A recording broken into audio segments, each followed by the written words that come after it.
What's going on, beautiful people? Welcome back, man. I always forget how freaking epic that track is. Like, I was honestly in a rush looking for music to play for the intro and didn't realize what I was getting myself into there. So welcome to the stream though, guys. Glad to have you. It's your boy Blue. Happy Friday. We are back in this thing, guys. And I'm pretty excited for today's flight. You can see in the background we got the Beechcraft 1900 D in the background. I'm pretty excited about flying it. And one of the reasons I'm excited about flying it is because we got, once again, some fresh new paint on another aircraft. So I've had this plane for a long time. Been flying it for a recent, a decent amount. And I just never really put a livery on it. And I fly it a ton for FSeconomy. And so that's today's entire goal is we'll be flying for Blue Arrow charters, making a little bit of money for the company and for the group. If you never heard of FSeconomy, you can check them out on FSeconomy.net. And we have a group on there called Blue Arrow Charters, even though you'll see Blue Arrow Executive on a lot of our more classy planes. But it's a fresh new paint.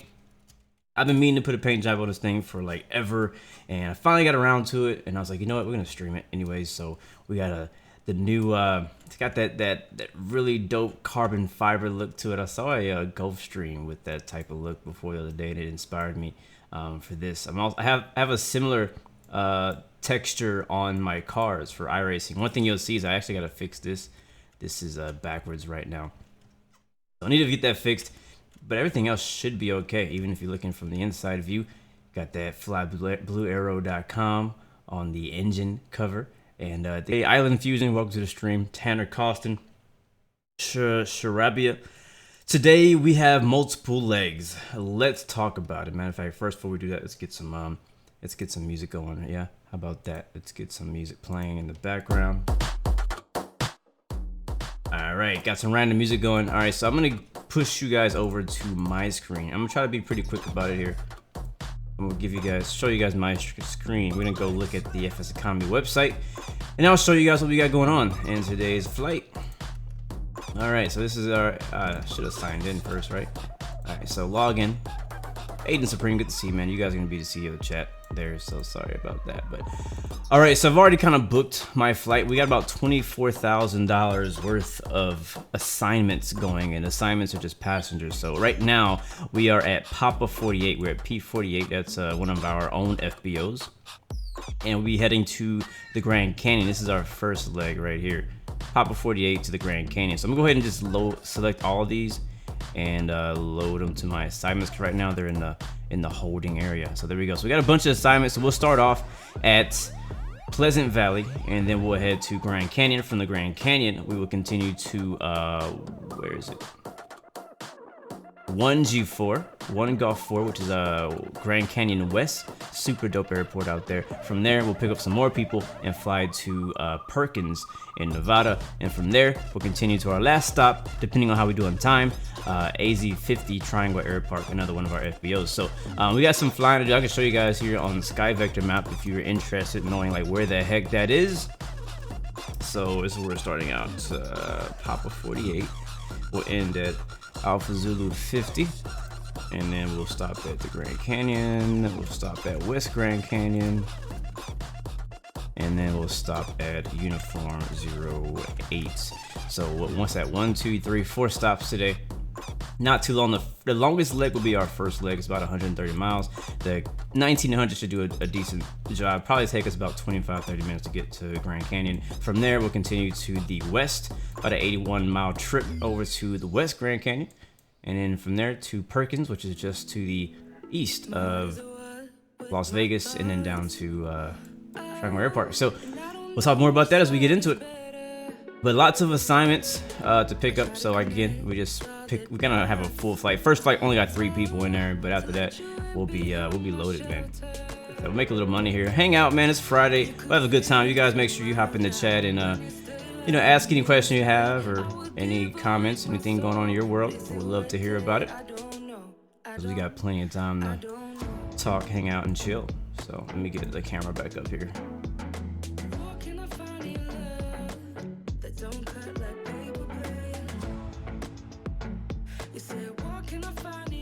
There we are, we're back. Alright, first of all, I need to get FSeconomy loaded, because that's one of the things that I always do whenever I fly on FSeconomy. I always freaking forget to load the passengers and start the flight. So here we go. Oh, okay, you have not started, you don't have any oh, I didn't rent the aircraft. That's funny. Alright, let's go to P48 and we'll rent the 1900. Ooh, we got one more passenger, so we'll board him. Since I booked that flight, we've acquired one more person who wants to go out there. Very nice.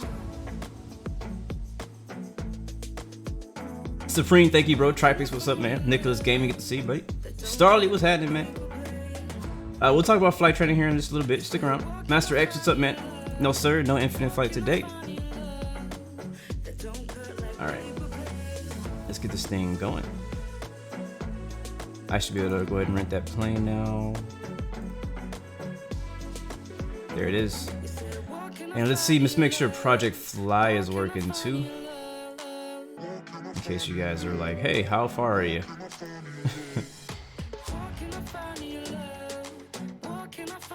Paddling Wildlife, what's up, man? Good to see you. Welcome to the stream. I know today we had a bit of a late stream. I had a lot I needed to finish before I could actually start streaming today, so we have a little bit of a later stream. So I don't know what time it is for you guys, but it's still just in the afternoon for me.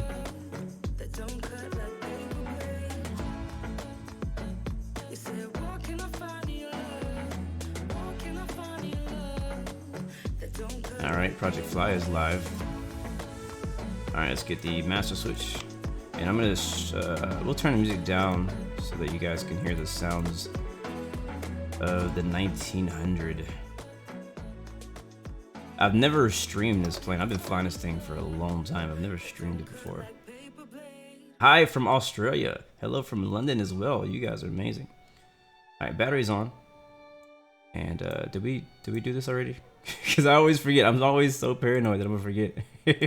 Look at this though. Check this out. So if you want to be acquainted to who we have on board today, we got one Pleasant Valley Glider Club member, one Carmen San Diego. No idea who that is. Another glider member, and Waldo. I guess we found Waldo. We're gonna send him back home, so that's amazing. All right, let's see. I've been flying jets lately, so I'm gonna be kind of like looking. Oh, it's up top, looking around for buttons. All right, nav lights on, beacon lights on, seatbelt signs, and actually xmrbluemc is supposed to be on. I think I turned it off. Go. xmrbluemc version 1.12. Next song. Alright, let's go.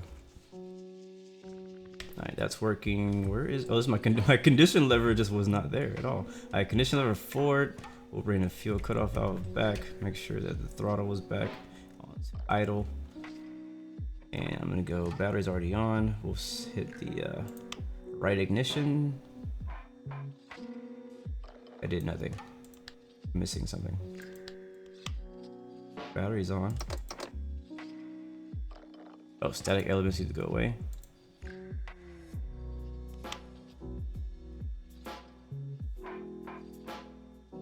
Winston Game, what's up, man? Good to see you. Just Yarn, welcome to the stream. What am I missing? What did I do? All I need is a battery.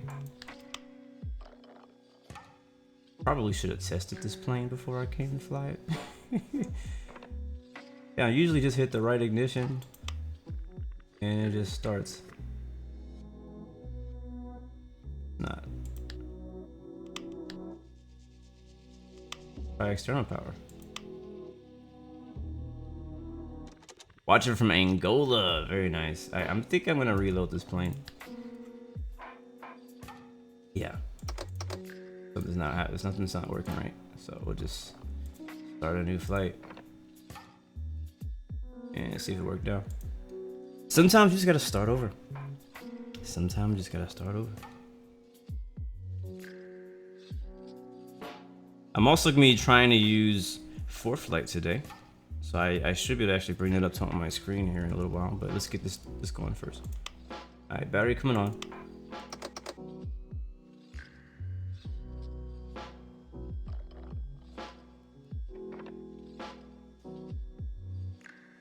I swear I know how to start a King Air, guys. I swear it. Wait, did we not load? We didn't load fuel. I don't think we loaded fuel. Stand by. Let me check FSeconomy and see if we actually got fuel. 8%. Yeah, we might need some more fuel than 8%. I'm gonna refuel this thing to like 75, just so we have a little extra. That's hilarious. That's gonna be 502 gallons. Worst case scenario, I'm gonna hop in the King Air 350 and alias it as a 1900 if the 1900 doesn't want to work today. It's weird because I've used this thing before and it's worked perfectly fine. It is 502 gallons, 4 assignments loaded. And so all I need to do is hit the engine ignition and it should just work. Checking in from the Turks. What's up, man? Welcome to the stream. Good to see you. Happening. Huh, it's showing that I don't even have any fuel at all. Like nothing is working. Okay, there we go.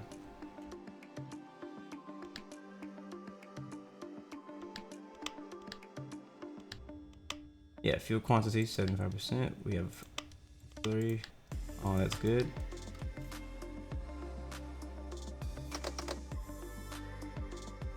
Let's try it again. I wonder if it has anything to do with the new X-Plane 11 update that just happened like a few hours ago.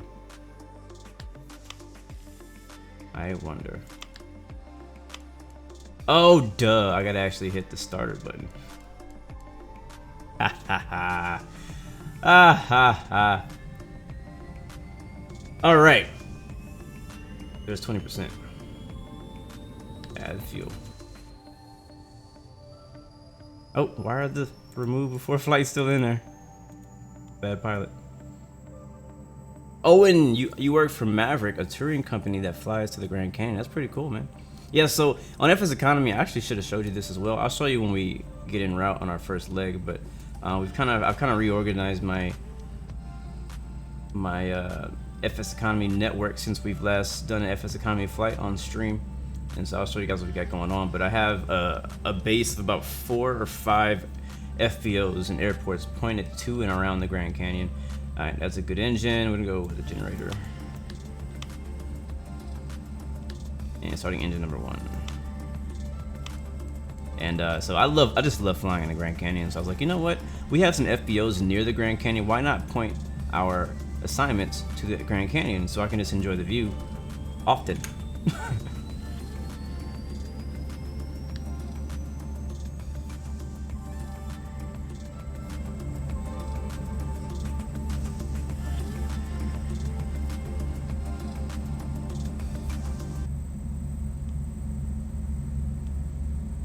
Blaine Niles, what's up, man? No, we're not flying to Vegas. We'll be like right next to Vegas. We'll be very, very close to Vegas today. All right, we got 2 engines now. I finally figured it out. So we'll go with the left generator now, and shut the engine ignition off. Then I'll turn on the AC buses, and after that, we can turn on the avionics.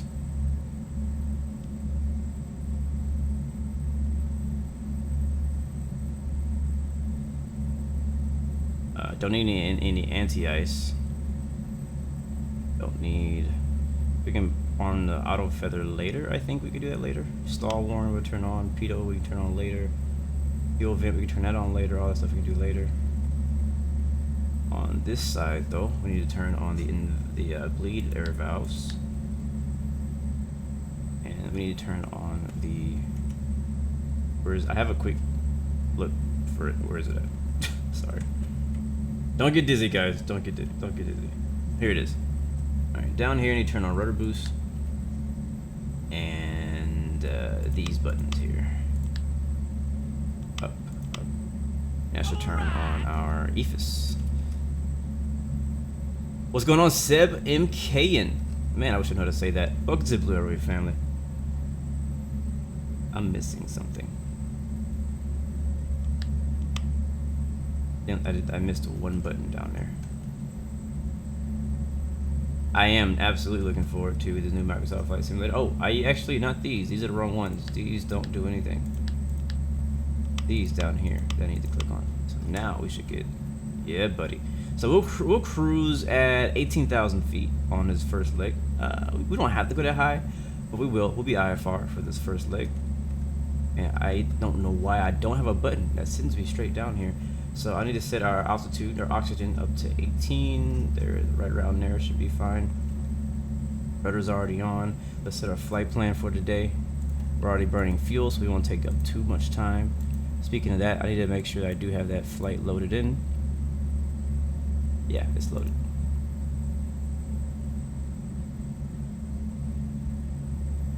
And I got the GTN, man, right here in the 3D cockpit now of the 1900, thanks to Ither, I think that's how you say his name. Alright, so first stop would be Grand Canyon, as we've already mentioned. And then after that, we'll 1G4. After that, Uniform 08. And then after that, we'll head to AZ50-ish. Maybe our final stop. Again, it depends on how long it takes us to get there.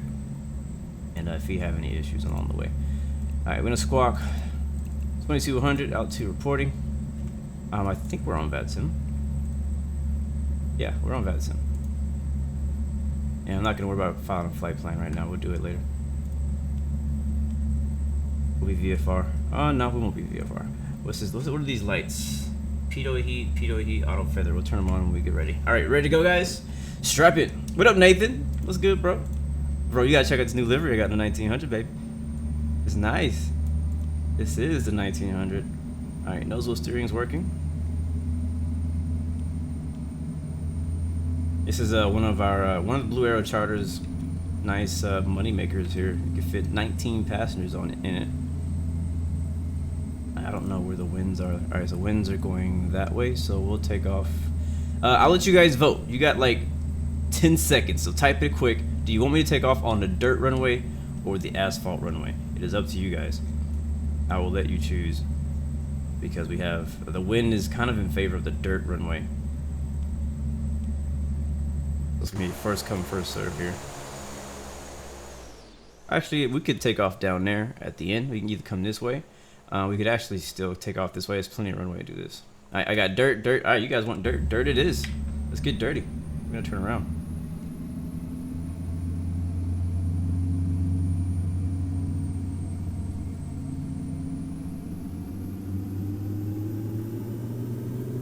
Oh, don't get stuck in the dirt. Oh, we almost got stuck in the dirt. I'm trying to figure out what the altimeter is. I'm gonna use 4Flight to do it.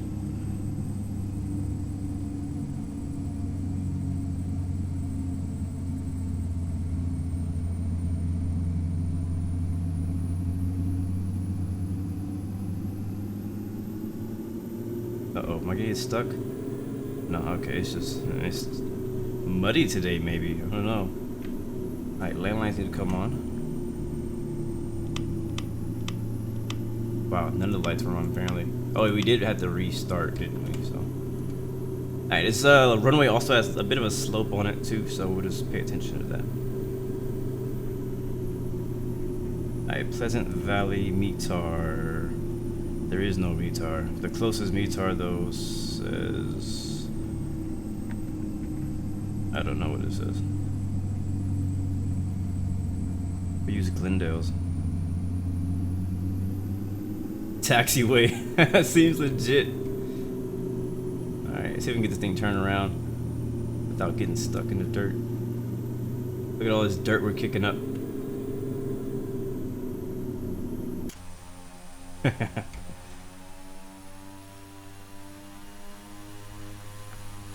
Alright. Buckle up, it's gonna be a bumpy one.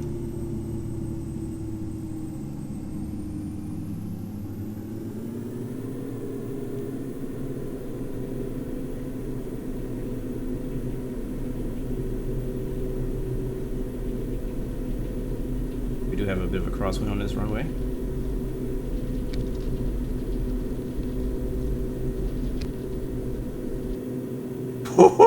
Baby, we barely made it out there. Oh wow, I thought it'd be easier than that.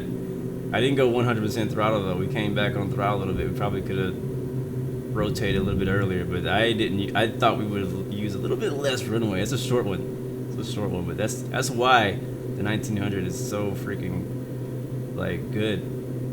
It's great for short runway takeoffs. And we're 75% fuel. We're 75% full on fuel. So, yeah, there's that. All right. So we're going to basically kind of make a right turn around the airport to gain some altitude because there are some mountains in the area. And then we'll continue on course and we'll climb up to about 18,000 feet. We'll watch our bank angle though.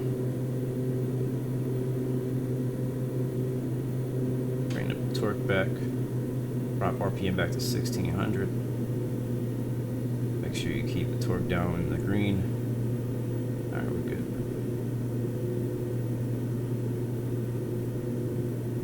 good. Keaton, his first flight will most likely be around, I don't know, 25 minutes, 25, 30 minutes. But 30 max. There's the airport we just took off from right there. I don't know if you guys saw my Just Flight Tomahawk video. This is the airport that I did that video at. Yep, we almost hit a palm tree and a fence. So yeah, you know.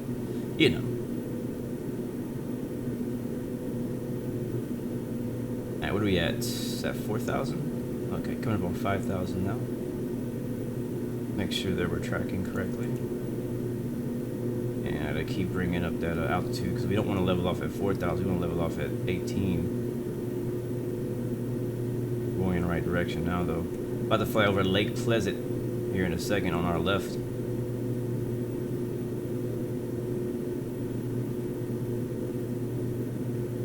It was too far.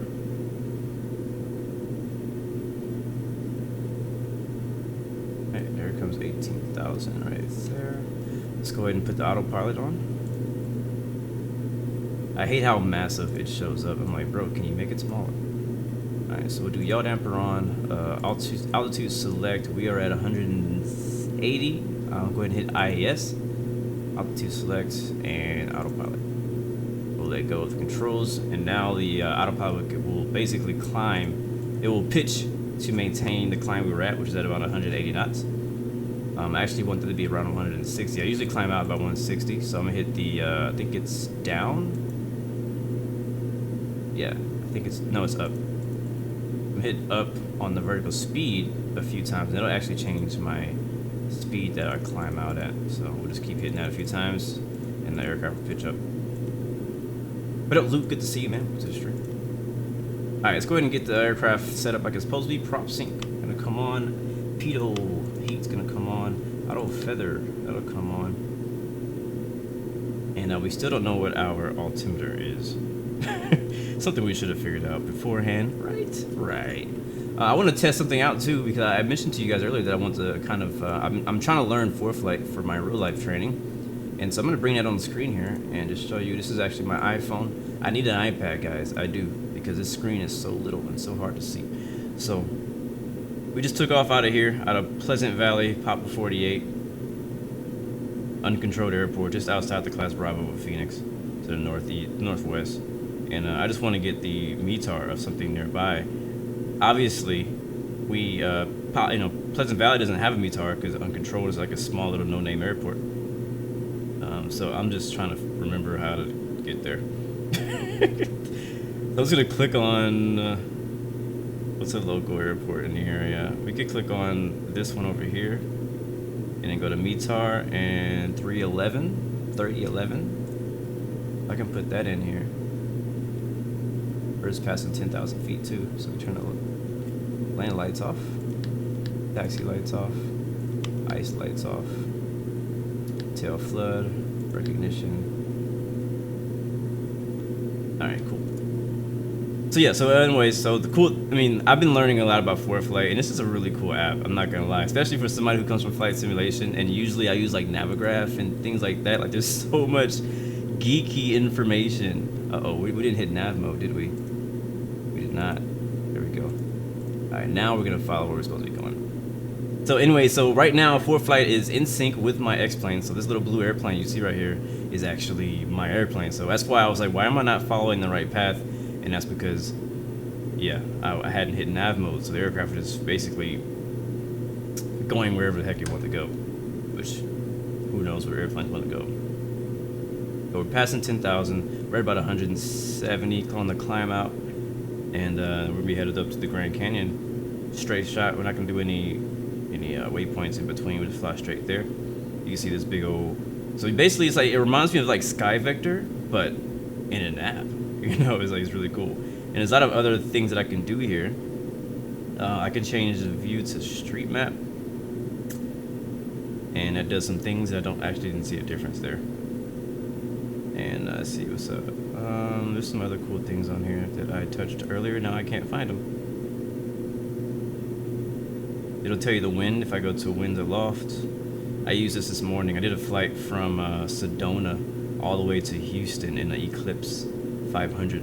Really fun flight. No, I didn't do it. I actually did it, and I stopped one time. But I had about 100 and some knot winds, and that was very helpful to what I was doing. Anyways, I don't know where I was at. Was I in flight category? I don't know. We'll just turn it off.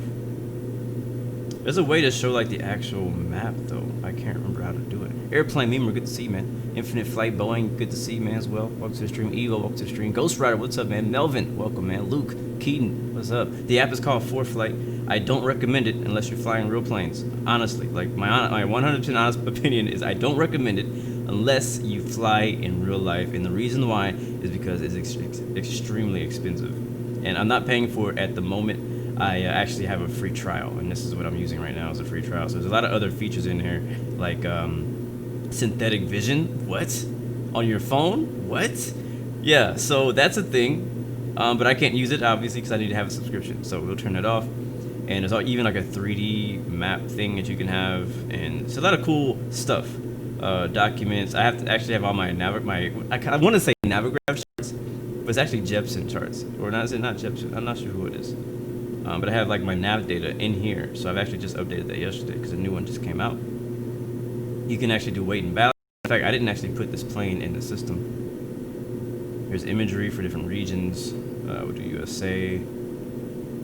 So anyways, in my ground training, the instructor was teaching using ForeFlight a lot, and he was kind of showing us how to do a lot of things like these. Like, I can't explain what that does, but I do understand what it is. And so anyways, you were asking earlier about how my ground school training was going. Well, this is kind of a part of it, like doing flights like this where I'm actually using real life stuff that matters in real life, you know, figuring out weight and balance, stuff like that, is something that I'm trying to just figure out and make sure that I learn as I go. So we can actually put in Grand Canyon here, KGCN, and get all the information here. So this is like the real ATIS, so 1243 I could call for AWAS at 928-638-0672. I could literally go on my phone and call it right now.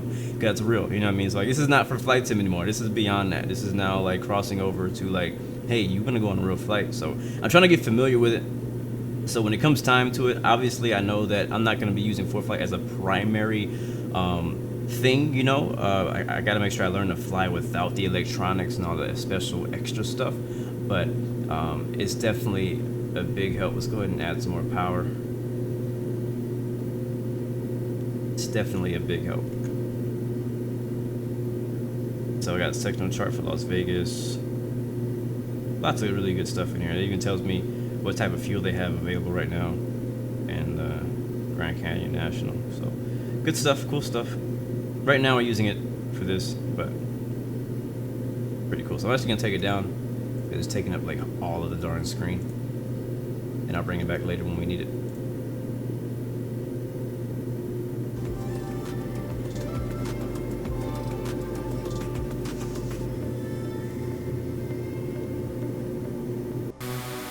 So let's take a look at this new livery, shall we? And then I want to show you something else, but first I'm going to show you the livery. No, I have not tried X-Plane Glow Mode. I have not gotten access to that yet. But when I do, I will. So again, it's very basic livery. It's very similar to all my other liveries that I have from my other aircraft, and I kind of try to keep it uniform. I don't want to have like a bunch of different variations of liveries. I keep it with the same theme, mostly the same colors. I think the key feature here, and this one that I like the most, is the carbon fiber look over the black. So it's not just like a solid black, but it's like a carbon fiber look, and I actually really like that.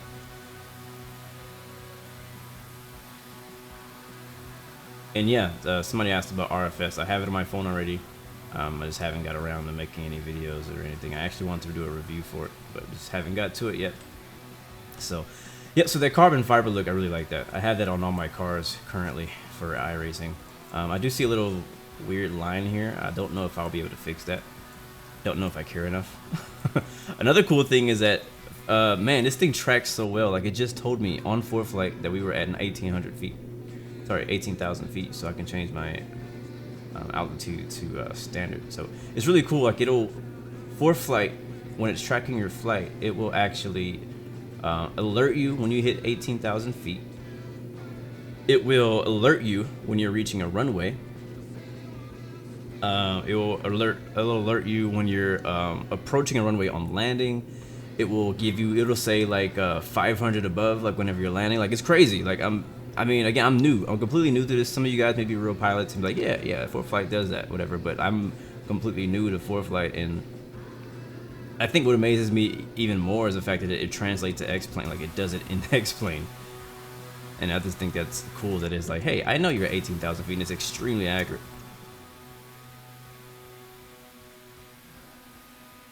But anyways, so I got my my usual call sign on the back, November 116 Bravo, for all my general aviation flying that I do. Blue Rail Executive on the back. Thank you, Melvin. Appreciate it, buddy. And then I got that mistake right there that I got to fix later. Other than that, it's looking pretty good. That's a decent screenshot, right? Actually, it's not a good screenshot. Oh, gear, go back up. I hit G on accident. I know I'm a G, but I didn't mean to hit the G. But I need some good screenshots for this. So let's go ahead and get some right now. Photo shoot.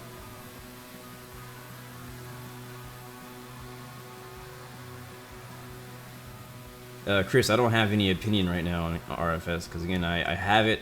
I downloaded it, but I haven't put any time in it. I don't know anything about it, honestly, so I have no place to say anything about it because I don't know anything about it.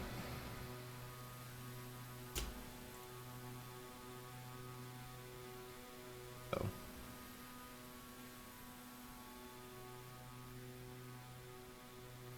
Yeah, I like this livery.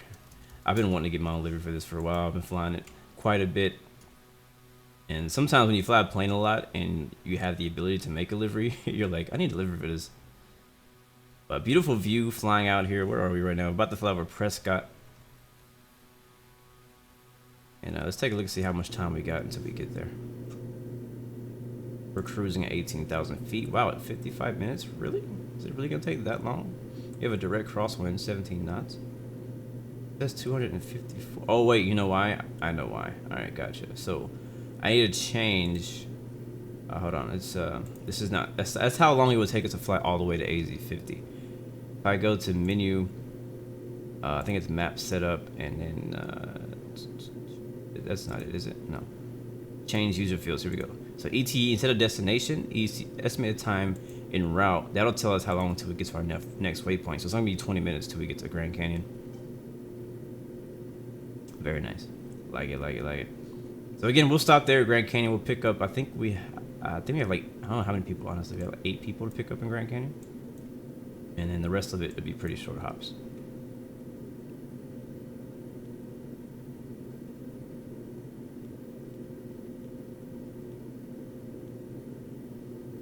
One of my favorite views is this one right here. Mainly because it says flybluearrow.com. I seriously need to finish that website. I started it. I keep getting busy with other things.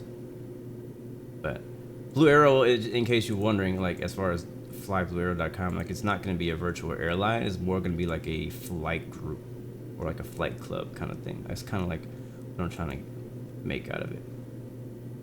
That's the idea. And so that way you can fly whatever you want, wherever you want, and just kind of create community, have people fly together, flight group flights, things like that. That's kind of what I would like to do. That's the vision behind flybluearrow.com. But let's see. I want to show you guys my FSeconomy network here. Let me go get it first before I send you over there. Because we've done quite a few changes. I want to update you guys on what's going on in our world of FSeconomy. I was talking with Logan last night about it, bouncing some ideas back and forth about what we could do to do better. And I'm always open to some ideas. You know, we've had a few different pilots who've joined lately, and I want to make sure people don't get bored and that they have things to do, have flights to do, and I want to make sure there's freedom as well. So here we go. I'm gonna go ahead and bring you guys over here to this other screen. So check it out. So this is our FSeconomy network currently. So we haven't done an FSeconomy like video in forever. What's up, Mr. Cobber? Good to see you, man. And so I think we probably had a decent amount last time, but I know that I've done a few flights where I did a PC-12 flight, I did a C-208 flight, I did a 172 flight when I was delivering donuts back in the day, and that was a long time ago. But now we have an actual network going for it. Matter of fact, if I zoom out, you can see we have one way over here on the other side of the world, over here in the Maldives, and I'll get to that in a second. But our main network is out here in California, and they're all pointed to like class deltas or controlled airports, mainly for people who like flying on Pilot Edge, because I want to fly on Pilot Edge and be able to do FSeconomy flights.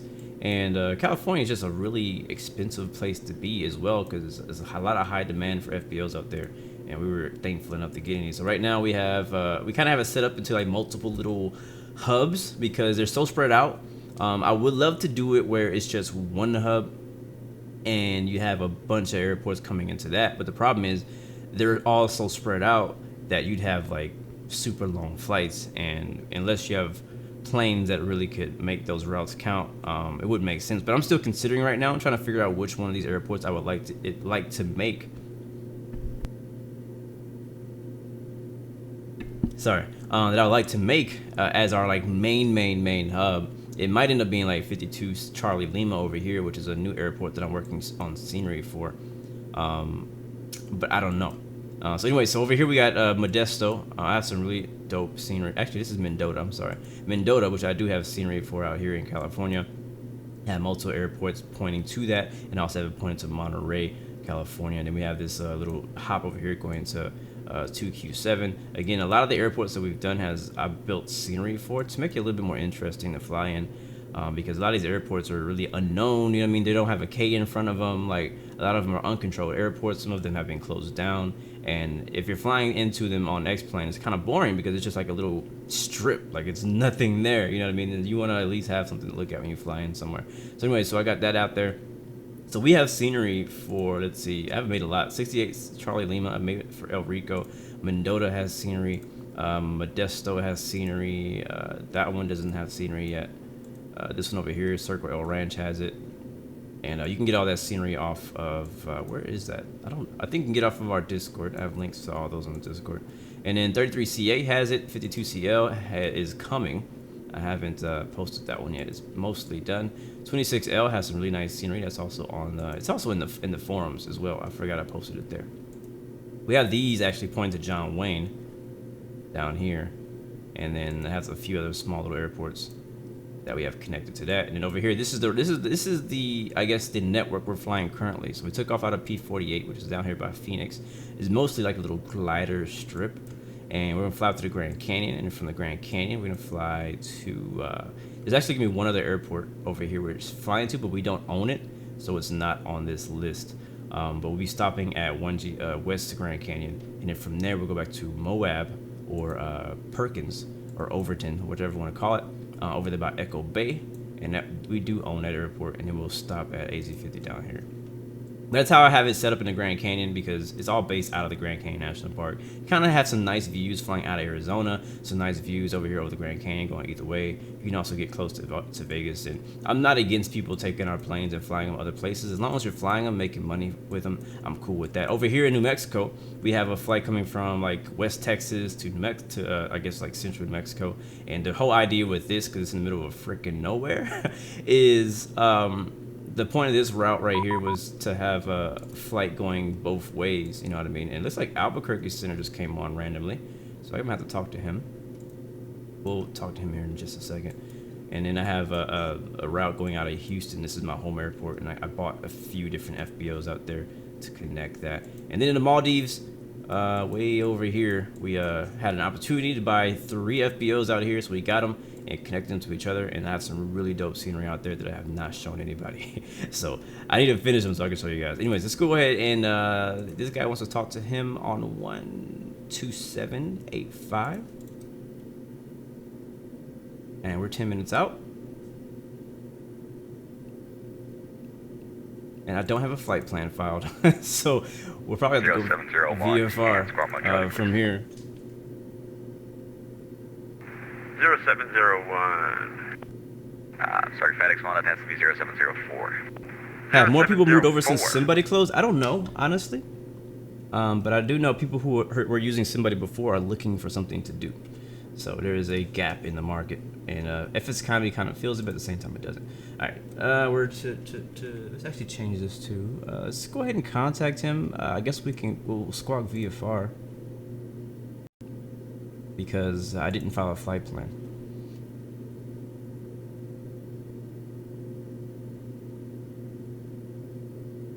We needed to send like now. FedEx Home radar contact, see 10 miles northeast of the Phoenix Fuel War, climb and maintain, follow for 350. Jonas Folds, how do you join Blue Arrow? Well, first of all, you need to be on FSeconomy. So you need to have an FSeconomy account. FedEx 1, sorry. And then you can find us, just search Blue Arrow Charters in the groups list, and you'll find us and you can join us. Also, I recommend joining the Discord, because if you don't join Discord, you will not get accepted. It said to 10,000 for now. I would have started a cent.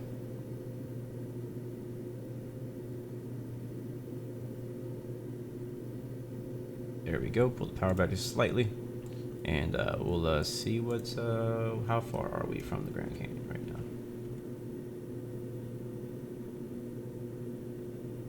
Technically, since we're VFR now, we don't have to talk to anybody.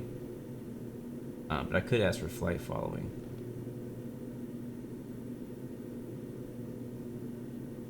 I could. We're 50 miles south of the Grand Canyon. Actually, what is this airport here? What airport is this? Flagstaff. Trying to get a position report for him. Alright, so we're like 25 miles from Flagstaff. 25 miles, what is that going to be? West Flagstaff? Albuquerque Center, November 116 Bravo. We're a Beechcraft King Air, about 25 miles west of Flagstaff, looking for flight following to the Grand Canyon. Number 116 Bravo, Albuquerque Center, good afternoon. Say aircraft type, equipment on board, and plans cruise altitude today. We're at King Air 1900. We were cruising just under 18 7,000. We're about to start our descent, and I don't know the equipment code we have. Are you RNF capable? Roger, RNF capable. Number 116 Bravo. Sorry about that. Just noticed you're leaving my airspace. You're about 10 miles from my airspace border here. So, yeah, LA Center's your line. No problem, man. Frequency Center approved. Have a good day. That's hilarious. He's like, I just noticed you're leaving my airspace. I don't even know how much we were in it.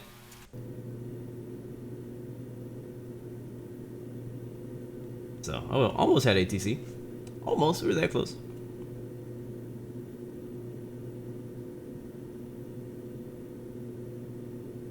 Yes, we actually took off in Albuquerque airspace. That's why he was contacting us. We also didn't have a flight plan or anything filed. So he was like, who are you? What do you want? What are your intentions? Alright, we're 7 minutes out. And we are not descending fast enough. For flight, give me some really helpful information. Gives me the ATIS 1243. That's not going to be helpful right now. But I appreciate it. Let me get the METAR. Let's see.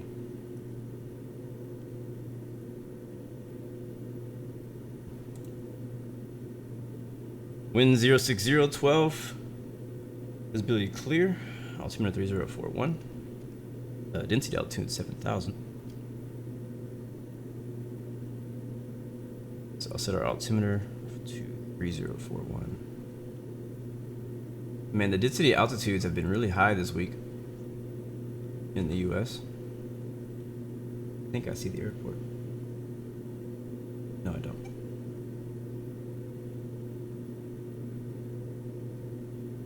How long did it take me to learn the basics of flying in X-plane? It didn't take long at all, honestly. I mean, I still am not anywhere near where I should be, but it doesn't take long at all to learn, I would say, the basics of flying in X-plane. You just gotta practice, and I think for me, I'm kind of waiting to get in a real plane and feel the difference, like when it comes to taking off, landing, and all the different maneuvers, and then come back to X-plane, expecting, you know what I mean, or I guess understanding better what the plane should be doing, and practicing that. Get some lights on. Too much light.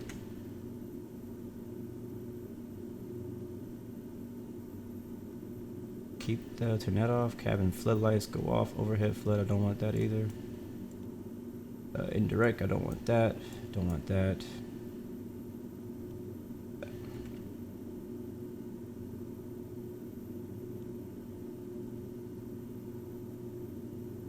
Not the Grand Canyon ahead of us, is it?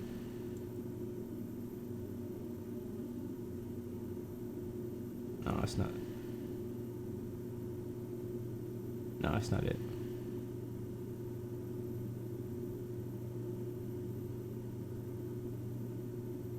Did like RFS like just get like a significant update like today? Cause you guys have been talking about it since we started.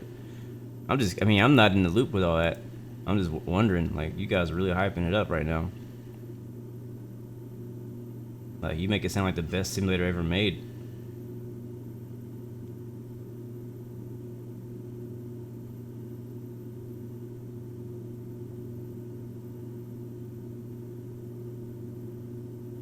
Alright, field elevation in the Grand Canyon is 6,600. The pattern is going to be at 7,600. So that's where we're going to go first. The winds are at 060, so that means we're going to use runway 03. It's going to be, should be straight ahead. Yep. We could go straight in if we like. Yeah, we'll do that. Yeah, I'm going to go down here, my GTN down here. And I am going to change my map so I can actually see on the bottom right the distance to the next waypoint and not the distance to the final destination. So we're 20 miles out. That's what I need to know. So I'm gonna keep descending down to about 8,000 now.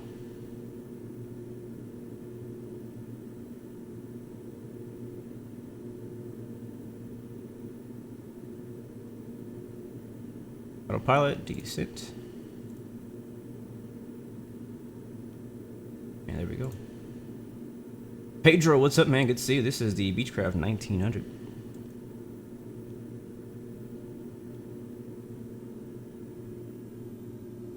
I don't have visual yet. I think I see it way up there. Yeah, we're coming in from like an angle, so we're gonna probably enter in a right base. Runway 03. To get a little bit closer though.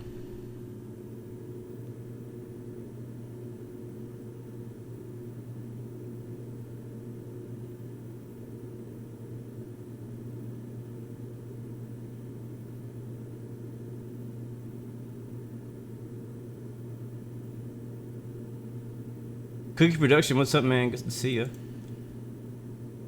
He said, "How's training going?" It's going. Right now, I'm in the stage of where I have to get ready for my written test. So that's where I am right now.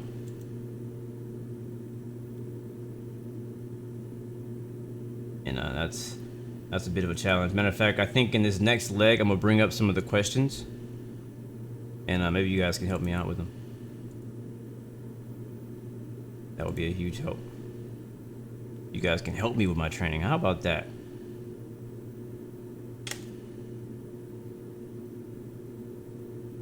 Alright, 12 miles away.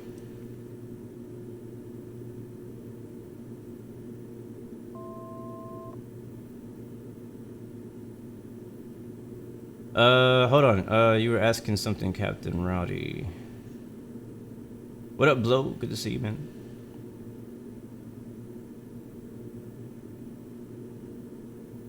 You're asking about, is there any way you can, like a resource where you can look at charts, I think is what you're asking? Yes, skyvector.com is a great place to get familiar with charts and things. You can kind of create like a fake flight plan, and it'll have, you click on the actual name of the airport, and it'll give you the charts for that airport, only in the US, but it will give you the charts for the airport, and you can try to read through them. There's a lot of tutorials online to show you how to read charts, when to use them, how to use them, what you need to use them for.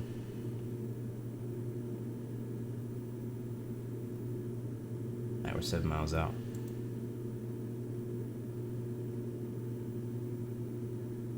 Alright, let's go ahead and make a turn here. I'm gonna switch to heading mode.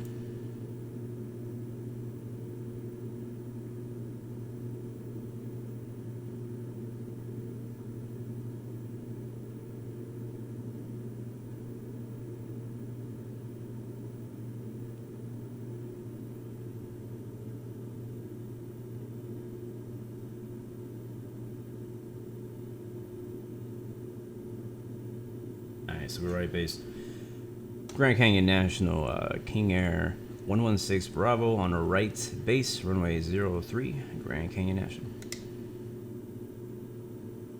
Let's see what we can do. We got a few chances to do a few landings today, so hopefully we can get a good one right off the bat. Yeah, let's get our speed slowed down first. We can come off autopilot. We'll do prop sync off. Go prop full forward. Landing lights come back on.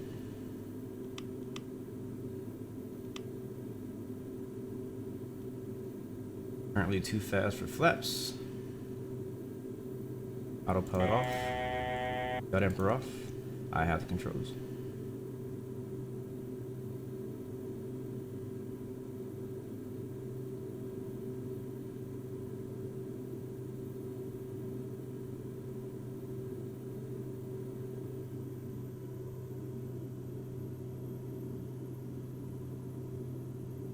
I think we just overshot it.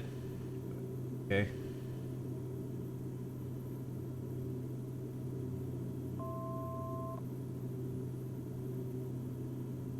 Five miles away. We'll get lined up and we'll drop the gear. Slow enough for flaps. Flaps one. Yeah, we overshot it big time.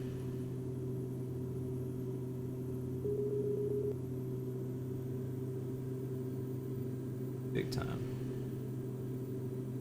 We probably won't be going to tell you guys now. Won't be able to watch the replay of all these landings. We got a lot of flights to do today, and in order to get them all done, we're gonna have to skip some replays. So we most likely will not see the replay for this landing here. I'm gonna go oh shoot! I just dropped my phone. You're down.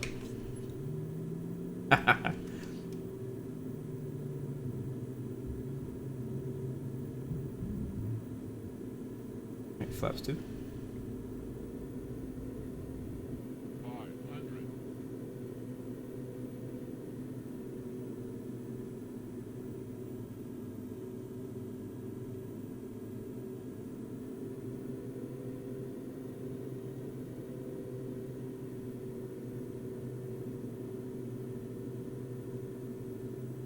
Well, my final.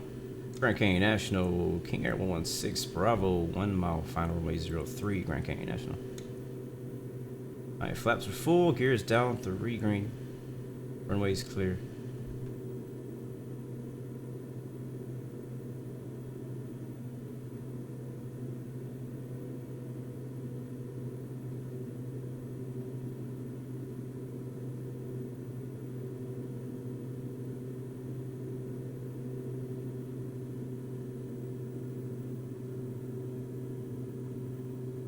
It's like hazy out here.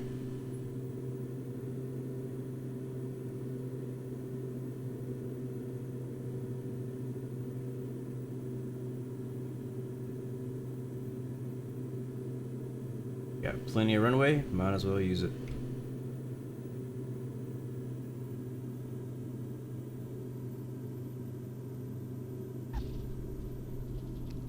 Alright, we're down. We do have reversers on this baby. Don't need much though.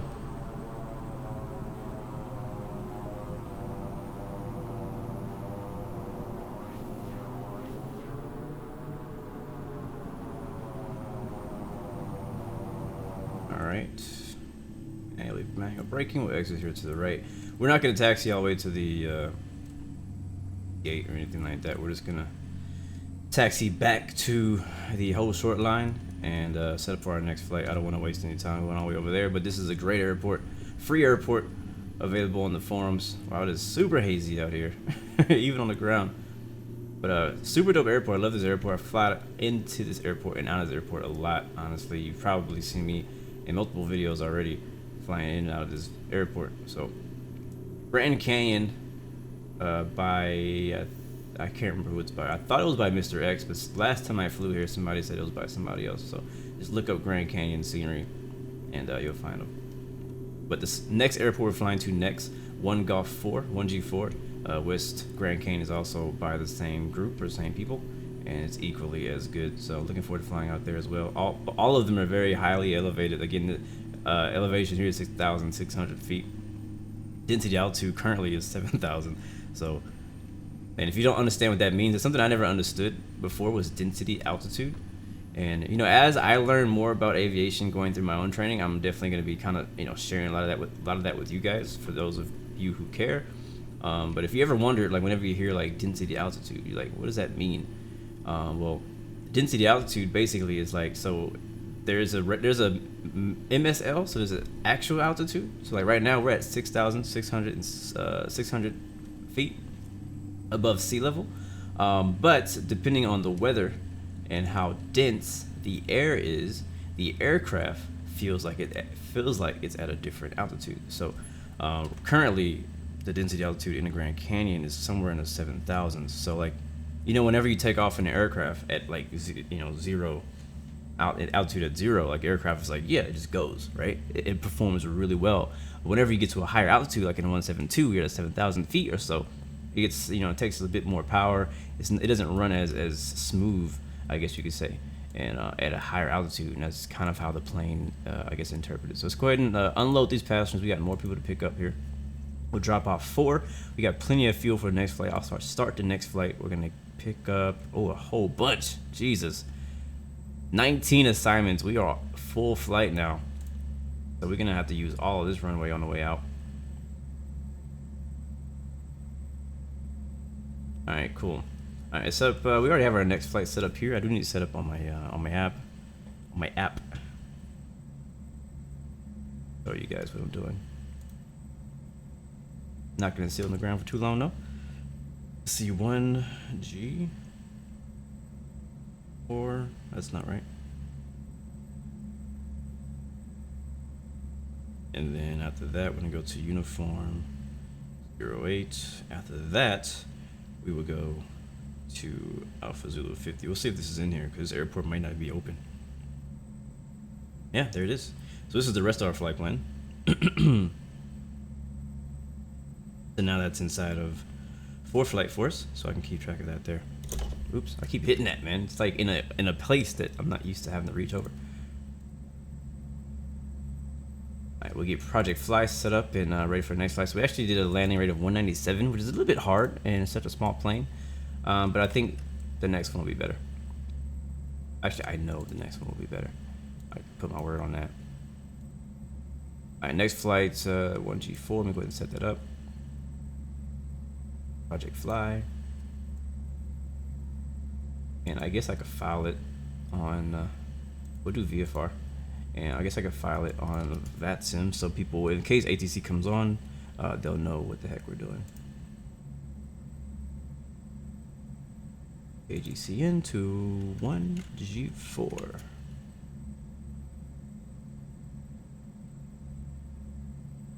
And we'll go up to, what we're going west? We'll go to 14,000. We'll go 16,500.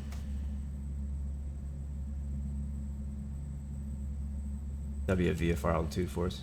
Alright, flight plan is filed and submitted to VATSIM. You should be seeing new information on the top of your screen. Let's see. Yep, you are. Alright, ready to go. Flaps down for takeoff. Land lights are on, strobe lights are on.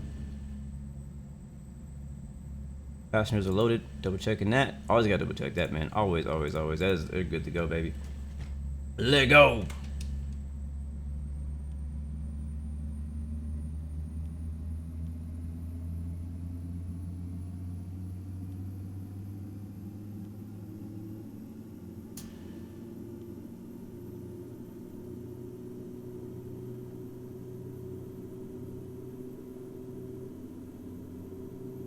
Yeah, you guys, like, people are so funny. People are just so passionate about their own opinions and stuff. Like, if you disagree, you disagree. So, get over it. Let's enjoy this Friday, like he said. Alright, we're lined up runway 03, Grand Canyon National, King Air 116 Bravo, taking off runway 03, departing to the west, Grand Canyon National.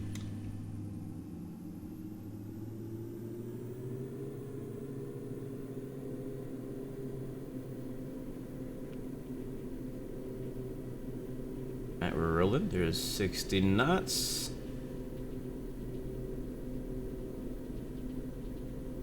We'll fly straight out. If we fly straight out, we can fly right over the Grand Canyon and we'll make a left. That's what we'll do. We can rotate there. Lots of runway this time. A little bit of a crosswind, but it's alright. A positive climb, and here comes the gear.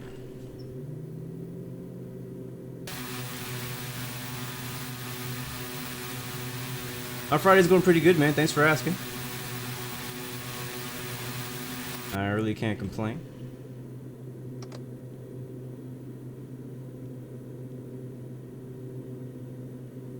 I really can't complain at all. Alright, let's bring that prop RPM back to around 1600. And there it is. Man, I can really feel the difference. I mean, we took off at a higher altitude as well in Pleasant Valley, but it wasn't as high as this. We also had a short runway takeoff in Pleasant Valley. Yeah, we are slow right now. Flaps up. Nope, they were down. That makes sense. Hi there, what's up, man? Good to see you. Jesus loves us all. It is true. Oh, we have an engine fire. Oh no. Uh-oh. Can we turn back? No, I don't think we can turn back. Alright, we gotta find a spot to land. Oh wow, engines are dead. Blew the engines. Can we get the gear out? Can we glide? Oh, this is gonna be dirty. This is gonna be a dirty landing, guys. Brace for impact.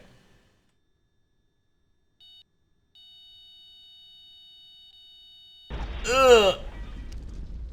I don't think we survived. It froze. Therefore, I do not think we survived.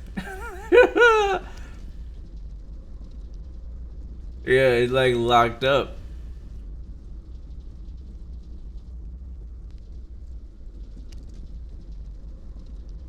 Locked up, don't let me down. Oh my god. Alright, there it is. You crashed. Continue. Oh man, I'm sorry. Oh god. Good thing I brought my survival kit. I don't know what happened. I really don't. I think we over-torqued the engine.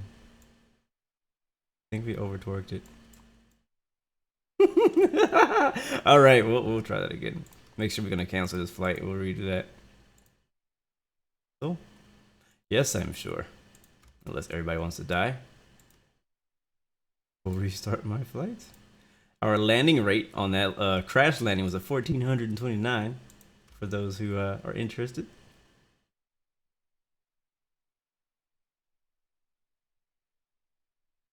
That is hilarious. Alright, let's get reset here. Well, back to the Grand Canyon we go. That's not the right airport. Actually, I wanna see the replay of that really quick before we leave. Before we leave, let's rewind and see what happened. How do I get back? Will it let me get back? There we go. All right, replay. Plane. Fire. So there's a training exercise for this exact moment. I have not gone through that yet. But losing an engine on takeoff, there's a way to do things. But we lost both. We lost both engines. Can you believe that?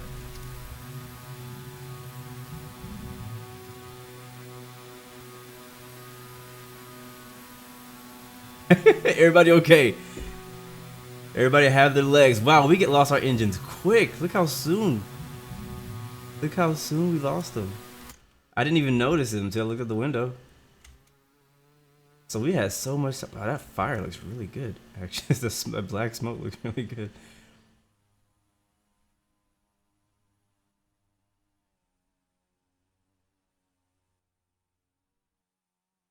It's like a freaking rocket taking off out of the Grand Canyon, like. Yeah, we'll look at the takeoff from the beginning here. We lost it shortly after takeoff, which is the takeoff is like one of the most. It's a place where you are most likely to lose an engine. Like if you're gonna lose an engine, you're gonna lose it like somewhere around takeoff. That's when the engines are most stressed.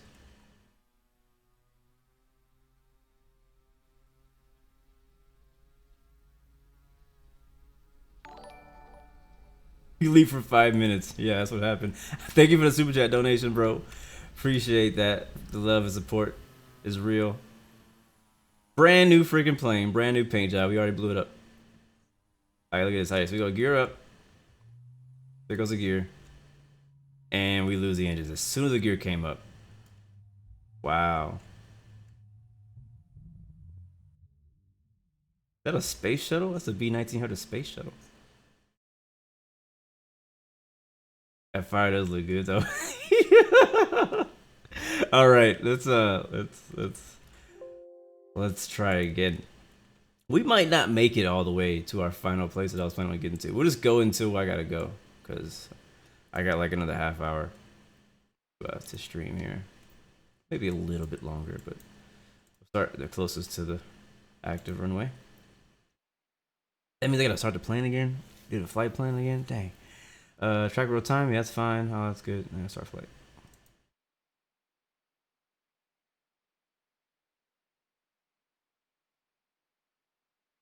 I don't have like random failures on. I don't think. I don't think I do. Like I don't remember ever turning that on. All right, let's get some restarting music, some second chance music.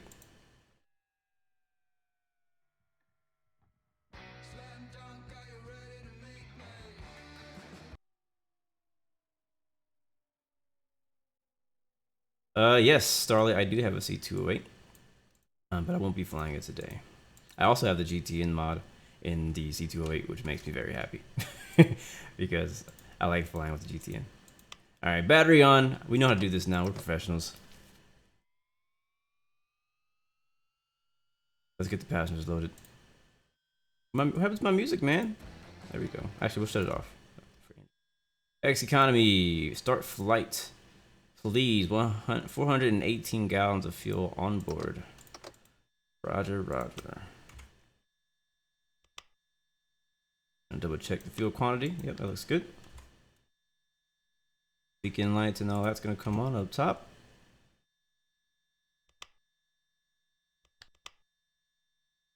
Ignition lights to come off. Nav and beacon are on.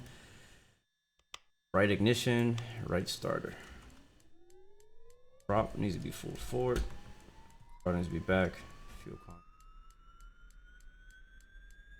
quantity. Engines. Alright, I'm gonna head out. Oh yeah. Alright, introducing fuel.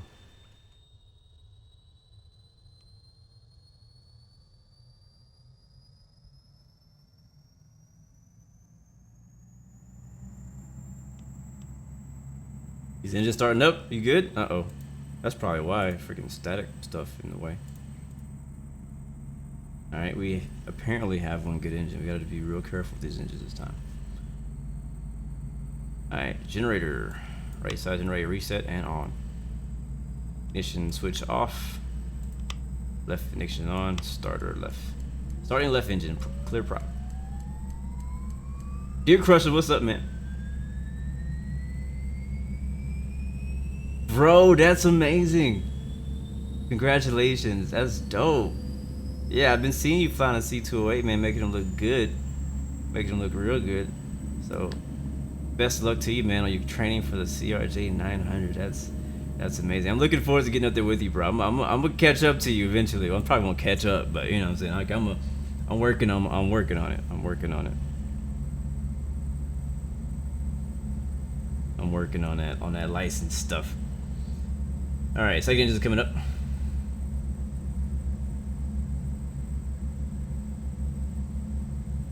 And left generator on.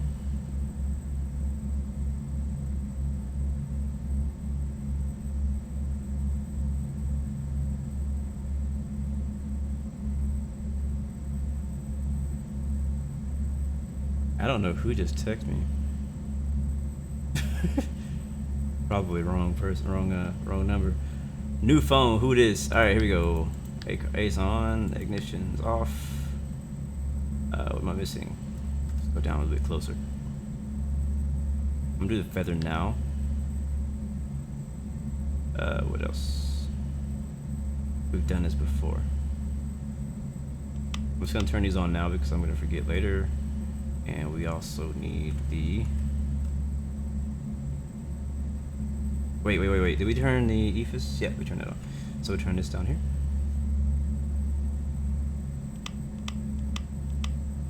Rudder boost. So how does that work, Dear Crusher? You come from a single engine turboprop to a CRJ. That's dope. I'm just thinking about how that how different those two things are. Alright, how come my screen's... Oh, I didn't turn the avionics on. There we go.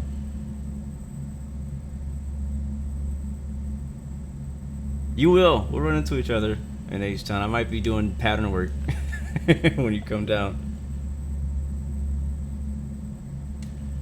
All of us who like come from like the infinite flight community gotta get together in like real planes sometime. Like that's one thing I look forward to.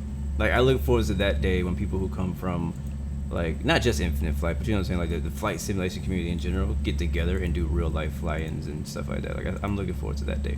It's gonna happen. It's gonna happen. All right, next airport is gonna be 1 Gulf 4. After that, we will head to, if we make it that far, Uniform 08 and then Alpha Zulu 50. That's not right. Alpha Zulu 50, there it is. Alright, squawking VFR. And we'll leave it as is. That map looks good. Change my altitude. We're gonna go to, what did we say last time? 16,500. We'll turn the bleed valves on.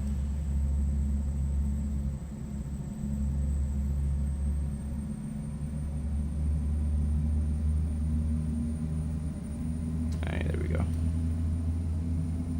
Alright, flaps down, we are ready to go. Probably need like windshield heat because it's getting foggy. Alright, flight control check. Looking good. Parking brake released. Let it go. Take 2. Oh wait. Let me I forgot about Project Fly. Since we crashed, I had to reset that too.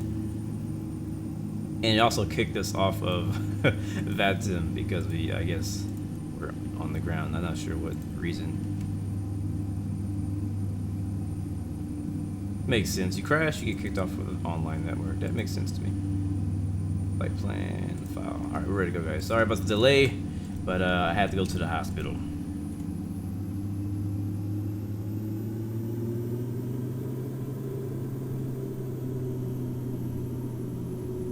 Yeah, man, I'm looking forward to FlyJ Sim's shared cockpit. I really am. I don't know when it's gonna come out. They teased us about it like months ago, and we haven't heard any new news about it. So I'm hoping that it's really legit, which it probably will be. Well, it will be because it's by FlyJ Sim, and FlyJ Sim, like, they know what the heck they're doing. They really care. And but I think the biggest thing that concerns me is that they already talked about it being like some type of subscription-based system, and so I'm not looking forward to paying monthly on anything else. Like, I'm not for that. I don't like monthly payments, especially for games or game-related things. We didn't turn our taxi lights on. Being a bad pilot. Recognition lights too. Alright, all the way to the end of the runway, and we will try this again. I will turn my flight director on, which there is no flight director button, but if you hit nav, it'll turn the flight director on. And I'll select, and then we'll hit I guess when we get in the air.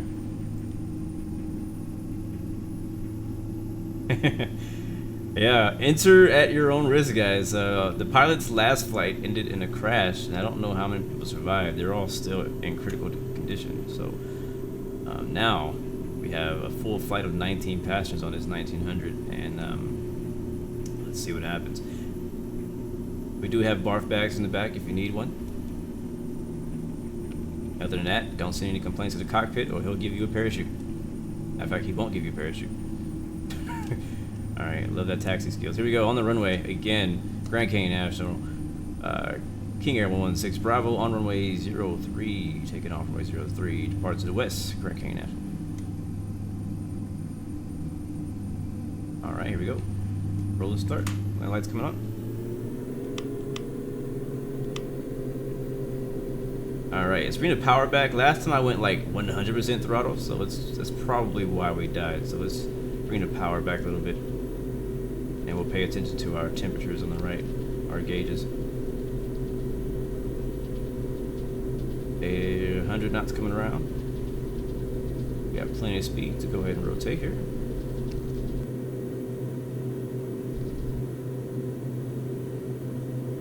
Crosswind, gears coming up.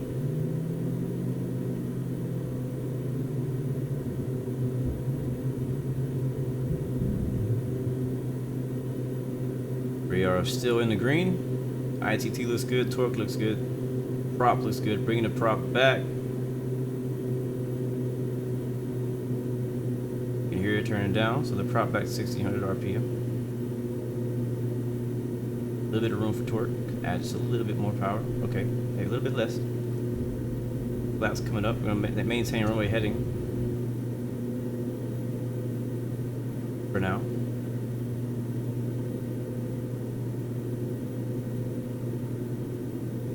Yaw damper, heading mode, and also hit the IAS mode and autopilot engage. Alright, autopilot's in control. And so far, the engines have survived takeoff. Whew. Sounds like a freaking fly. It sounds like a little fly. Oh, what is up with that sound? Alright, so the Grand Canyon's gonna be right ahead of us off our nose. We're gonna kind of fly out that way and make a left. So it's gonna take a long way. We're gonna take our time tonight. We're gonna take our time with it tonight. Yeah, we should. Our engine shouldn't blow this time. I'm pretty sure the reason our engine cut fire is because I went 100% on. Like I went full forward on the throttle like really quick, and I left it there for the entire takeoff roll and climb. And that's I should have knew better. I should have knew better. Alright, we can hit prop sync. Not that it really seems to do anything in this plane. About to pass 10,000 feet. Climbing about 1,800 feet per minute. There's a Grand Canyon. Sadly, it's really like hazy out here today. Not like the greatest visibility, but there is a Grand Canyon.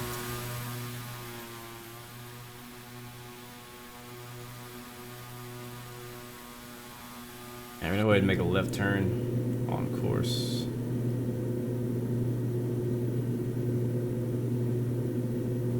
Any parachutes on board? Yes, just one. For me.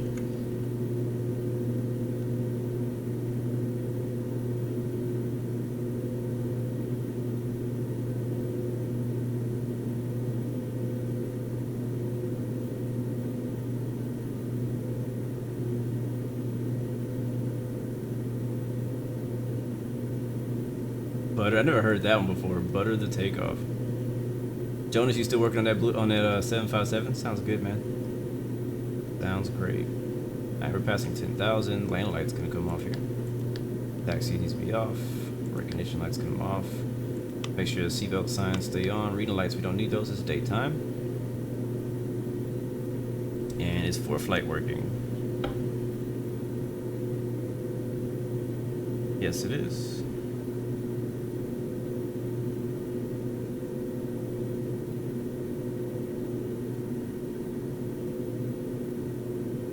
No, it's all good, Jonas. It's a work in progress, bro. It's you can still work on it.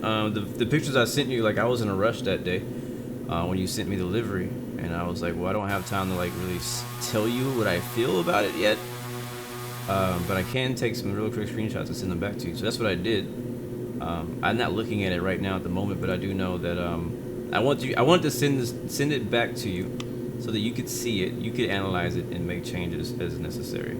So it's a good start, but definitely has more work to be done to it. So don't give up on it, and don't think that I hate it, but just know that it needs some work, and just it's pretty obvious that things need to be fixed. So just compare the pictures that I sent you to like the reference photos that you're using. So I'm just kind of keeping an eye here on our gauges. I don't want to blow an engine again, especially at a high density altitude out here. So there is some more room for some power, so we can go back up on the torque. You see what I'm looking at right now is these gauges on the right. So we have our prop RPM at 1600. Turbine is alright. It's 99.2. Fuel flow was 6,000. I think that's what that means. 6,000 is it hundreds or thousands? Hundreds. 600 pounds. Oil temperature looks good. And like this is the kind of stuff in my training that they're trying to train me to pay attention to, is like this stuff. This is the important stuff. When you're a pilot, this is the important stuff right here, because in the simulator, these things usually won't just break or go bad, because unless it's like a super, really good simulator, like some of the FlyJ sim stuff eventually will break, they will wear. But a lot of these planes that we fly, they're not set up to just break over time. So anyways, in real life, you gotta pay more attention to that, and so that's what I'm kind of like trying to get used to, glancing over at that. And then once I get in the plane seriously, like in real life, then I'll know more of what I'm really looking for as far as figures and certain types of planes. But enjoy the view right now. It's kind of hazy, but this is the Grand Canyon in all of its beauty. How did I learn to fly the Zibo 737? Tutorials and live streams.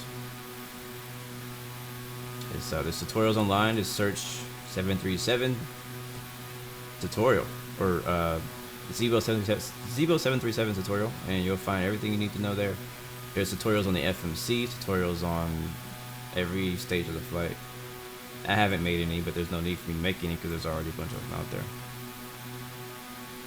If we survive, I promise to be at church every Sunday. You better be. Let's see. 20 minutes into destination. That's what it says. 73 miles. But once we level off, we'll be going faster. We're only we're level off at 16,500, and then we'll be going a bit quicker. But around 20 minutes till we land in 1G4. We should be a lot farther than this. We really should. I might be able to squeeze in one more flight after this one, depending on how things go with this one.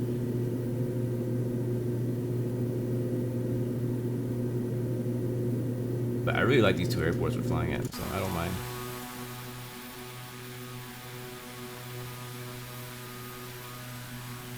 Matter of fact, let's go. We're actually flying parallel to the flight course, which I don't mind. That's gonna bring us closer to the Grand Canyon than the other route will. We'll still fly over it. We'll be landing right into it.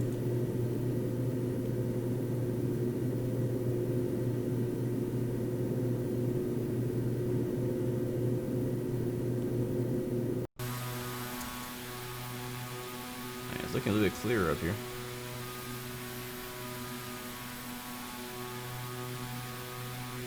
So I'm gonna be honest with you guys. I have never been a big fan, and usually when I say that, it just means I don't like something. But I've never been a big fan of the Beechcraft King Air 1900. Never been a fan of this plane. I think it's weird looking. There's another version of it that doesn't look as weird. I can't remember the variant number or letter, but I like the other version. I don't like this one. Now this one just looks weird. I don't know. I don't like the shape of this area here. I don't mind the rest of it that much, but I just don't like this shape. I don't know. It's just not attractive to me. Like I really put off buying this aircraft for a very long time. I ended up later getting it just for FS economy and being able to fly 19 passengers from point A to B in one stop pretty quickly. But before that, I was really fighting getting it. Like I'm always been a big King Air fan. I love the 350, love the 200 and the C90. But I've never liked the 1900. We're just gonna stay on this side where the mistake isn't.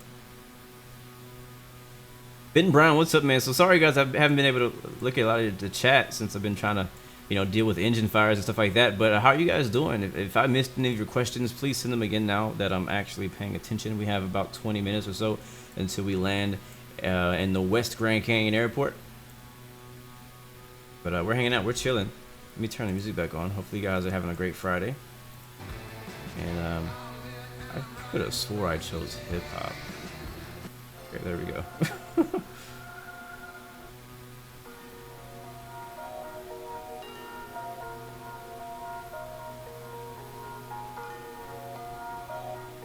KSI or Logan Paul? I don't even know what that means. I'm sorry. I don't understand that question at all. Yeah, I love TBMs now, and I love GAs, so I agree with you on that. That's like the second thing me and Starly ever agreed on. So yeah, I agree. What do I think about X-Plane Glomo? I don't think anything. I don't think anything. I don't have it. I haven't touched it. I've seen like 1 or 2 screenshots. They looked okay. It just looks like X-Plane on mobile, like X-Plane default on mobile, which is just okay. Because I've been using X-Plane for forever, and I know what X-Plane default looks like on my computer, and this is why I've modded my X-Plane. Not saying, I guess I am saying X-Plane default scenery is mostly ugly, but I don't know. I'm pretty sure they made some enhancements in the mobile version. I've signed up for beta. I've gotten an email saying that I've made it into beta, but I haven't made it into the part of beta that they're in right now. You know what I mean? So they're slowly releasing it to different beta testers and publicly, and I haven't gotten my hands on it yet. So I don't have much to say except for the fact that I'm not like extremely excited, I guess, about it. There's nothing about it that makes me like, oh, I can't wait. You know what I mean? I'm like, I'll get it when I get it. I think that's really how I feel about it.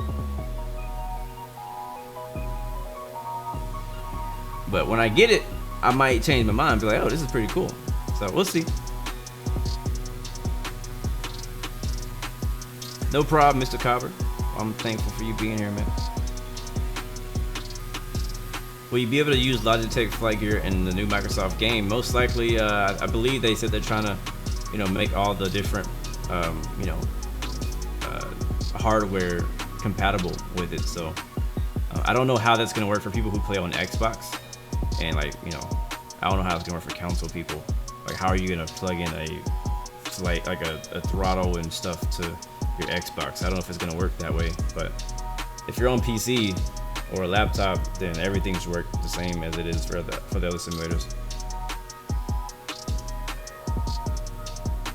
Yeah, I agree, man. We all were amazed by some of the things we see in X-Plane, but then you see the Microsoft Flight Simulator stuff, and you're like, wow, X-Plane ain't got nothing on them. Well, they might. We don't know. Again, that's just scenery. They may have way better scenery than X-Plane, but I think the big question is going to be, until we find out, what are the planes going to look like? What are third-party add-ons going to look like? Stuff like that. I've already heard a few different developers talk about how they're already developing for the new Microsoft Flight Simulator. So I know PMDG being one of them, Imagine Sim, a lot of these guys are already announcing that they've been working on scenery and planes for Microsoft Flight Simulator. And so we're gonna get some good quality stuff. Another question is, how much is it gonna cost? Because as we know, a lot of the people who come from P3D, everything on P3D is just high dollar, man. And I'm not a fan of that. I understand that might be the way it is, but like, things on X-Plane side are just cheaper, and not all just lower quality. Now, P3's been around for a while, so some of the stuff is more detailed and whatnot, and we're not gonna get into that debate. But the point is, on the P3D side of things, and developers who come from P3D are gonna be charging a ton of money for their add-ons, and I'm a little concerned about that.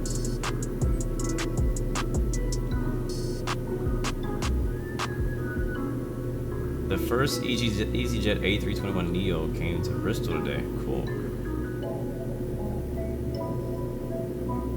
Yep, they had me when they said VFR anywhere. I'm gonna be challenging them in that. I'm like, all right, you said VFR anywhere? Let's go here. This place that nobody ever thinks to go. That's why I want to be a beta tester or alpha tester. I'm gonna be like, all right, you said VFR anywhere? Let's meet up. Let's just throw a pin on the world map and go fly there and see if we can fly VFR. That might be that way. I'm not trying to be skeptical. I'm just saying that, sometimes people overpromise and underdeliver. I'm just hoping that they overpromise and overdeliver. That's what I'm hoping. I want Microsoft Flight Simulator to be the best thing I've ever seen and played. It feels overdone? What does that even mean? How can you overdo it? My favorite company between Boeing and Airbus is both.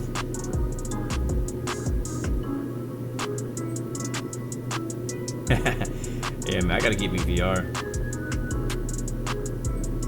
Yeah, everybody has to upgrade their PCs before Microsoft Flight Simulator come out. I'm telling you, these companies out there, these computer companies better jump on the bandwagon. Oh, look at that.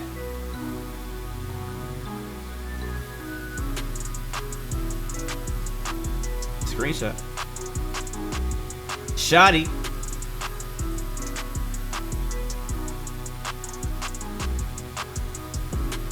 You hope it has a good A350, bro. I hope so too. I don't know what man. I don't know. I don't know what to say. Like, Microsoft Flight Simulator 2020 is gonna be so brand new, and it's only gonna come with a certain amount of default aircraft, and then it's probably gonna be 1 or 2, maybe 3 third-party add-ons, like aircraft and scenery that comes out. with it, and then after that you can be like, oh, I want a 767, I want a 787, I want this, I want that, you know what I mean? So then it's gonna be back in the whole boat where you're like, P3D has a 777, but Microsoft Flight Simulator 2020 doesn't have 777. Well, X-Plane has a Zebo 737, but Microsoft Flight Simulator has a Zebo 777. You know what I mean? So like, it's gonna get back into that whole thing where like people are gonna keep going back to their favorite simulator because it has their favorite plane if Microsoft Flight Simulator doesn't have it or bring it over. So, but hopefully they'll, again, I'm hoping for the best, honestly, for it. Like, from what I've seen, like, it has the potential to be, I don't even, I'm just, yeah. It could be so good. All right, we're only, 30 miles out. I probably should take a look at the next airport. I probably should pay attention what's going on screen. So stand by. I'll get back in the chat here once we land, and we should have time for another takeoff. See you later, Copper. Thanks for stopping by, bro. You hope I crash. Thank you. We already did. All right, let's see. This is what I'm looking for. Here we go. All right, I want to take a look at this place. They do not have a METAR there. Any nearby weather? No nearby weather. Wow. All right, elevation is 4,000. We can go ahead and start ascending now. Patterns at 5,000.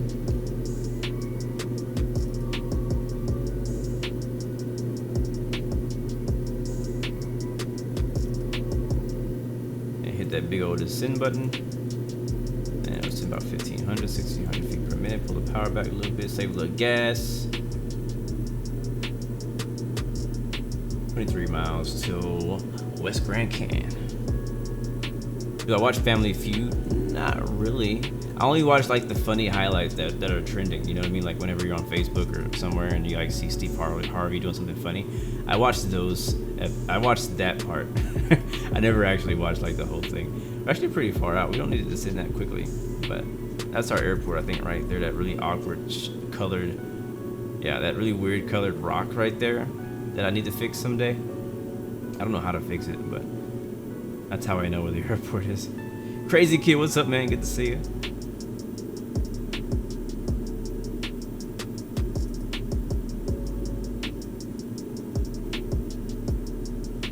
Captain Sign, I just saw you. Sorry, I meant your.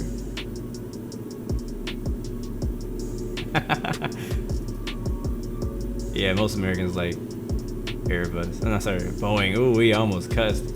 Most Americans like Boeing, but I like both. Again, I just like planes, man.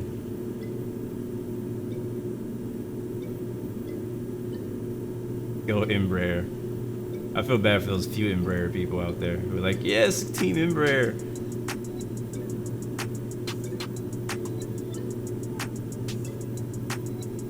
So I might be going to the gym tonight because me and my wife kind of slept in. We were supposed to go to the gym at 5:30 this morning, and neither of us got up.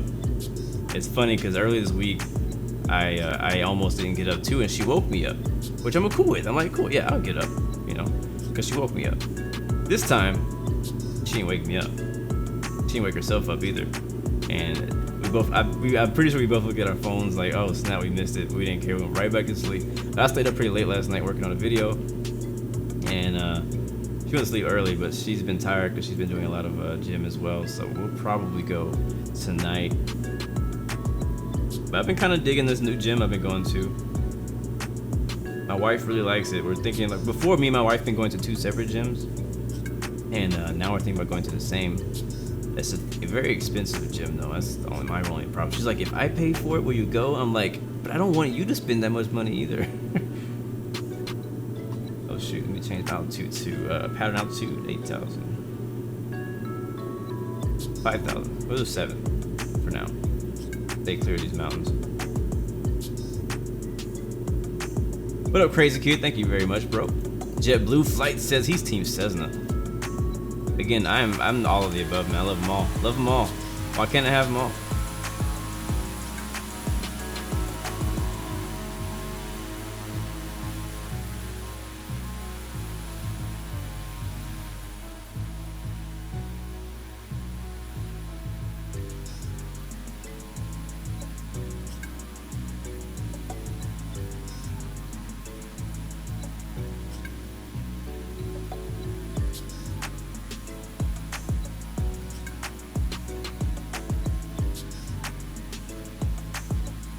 I almost flew the Eclipse today. I've been really feeling that plane lately. I did a couple cross-country flights in it last night and this morning.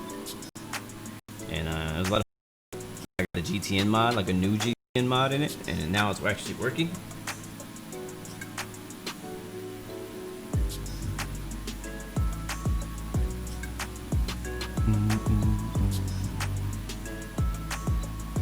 Matter of fact, let me ask her if she wants to go to gym tonight.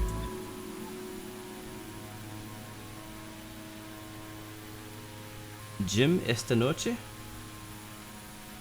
Alright, again, we don't really know the weather. There is no METAR at this airport because they just don't have one. I think we can cheat and get one from VATSIM anyways. Let's see.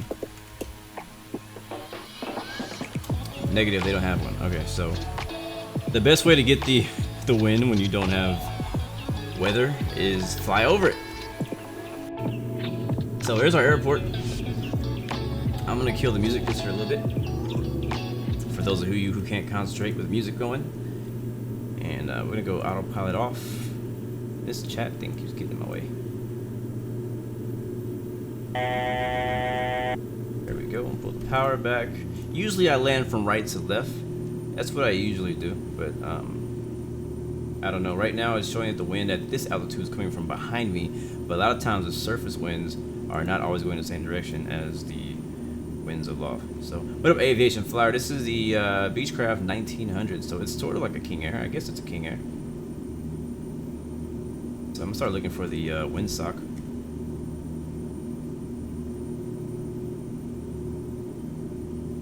And friggin' ForeFlight is like sync rate. It's so funny, the things that it does. Let's see where is the windsock? I'm gonna cheat and hit pause. Okay, where is the windsock at? You guys see the windsock? Don't tell me there isn't a windsock. There is gonna be. There's gotta be a windsock here somewhere. Nope, not a windsock.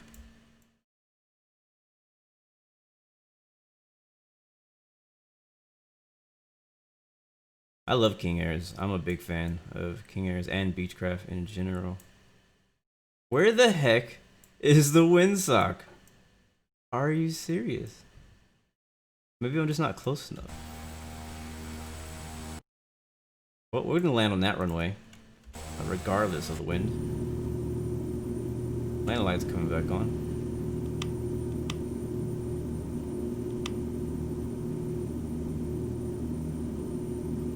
And we're a bit fast.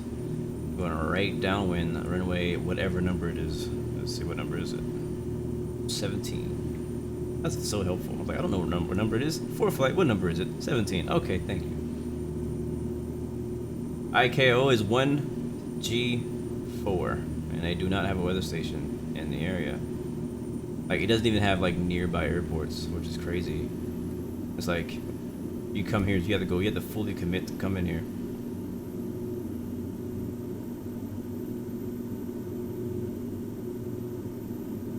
We gotta be careful because the elevation is just around 4,000, so we're only about 1,000 above. We're on a right downwind now. And we're low. Back over to the canyon we go. Have to use some power here. You turn back around.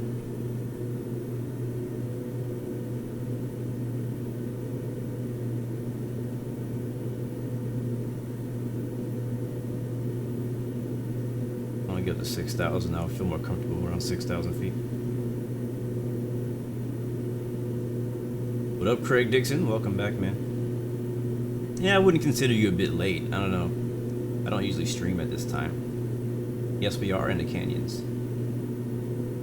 Now, we'll level off at 6,000. Make that right turn. I'm gonna zoom in on our map here, cheat a little bit.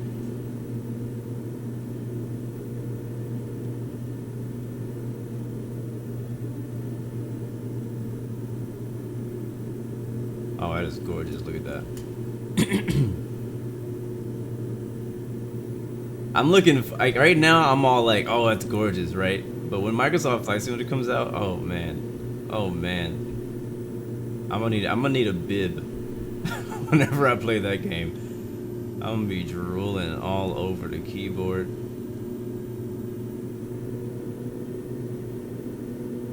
Alright, there it is. I gotta be careful whenever you're making these turns. When you overshoot it, it's really easy to stall when you do that.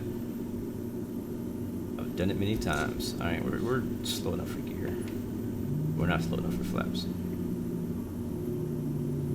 Alright, elevation 4,800. It's a little bit lower than the last airport, so lots of high altitude airports. Another challenge when landing. Alright, we're 1 mile final. 500. West Grand Canyon traffic, Blue 116. 1 mile final, runway 17. West Grand Canyon traffic. Alright, we are very fast.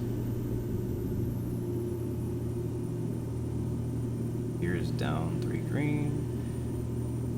We're fast, but the speed's coming down quickly. This might not be very pretty. Just gonna go ahead and warn you. Ooh-wee, come on. Power, power, power! Oh, buddy. Yeah, the wind's going the other way. That makes sense. Now I see the windsock going the opposite direction.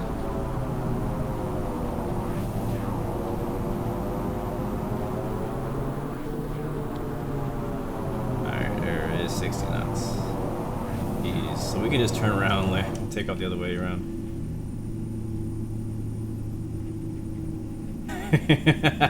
No, we haven't tested our newly installed afterburners. That was a... I think we successfully tested those earlier. We're good to go now.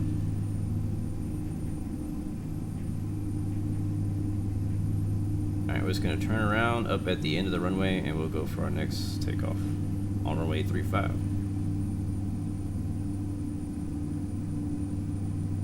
Typical casual server landing. Yeah, about right.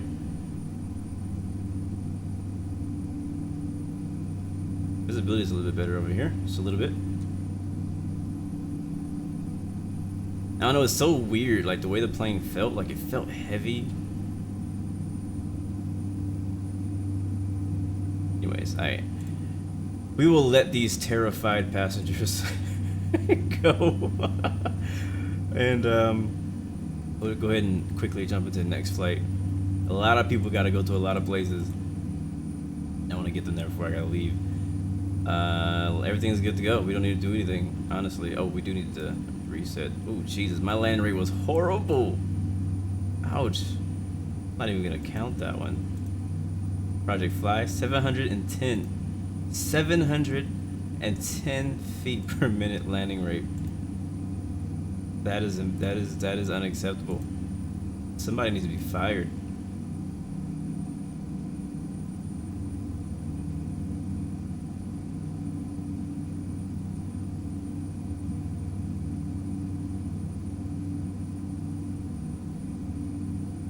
Alright, next flight is in the book. It'll start appearing on top of your screen in a little bit. Alright, let's go.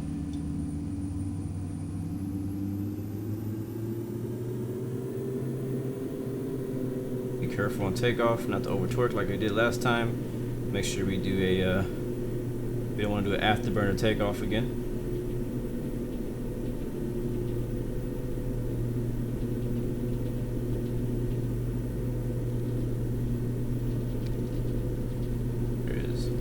Knots.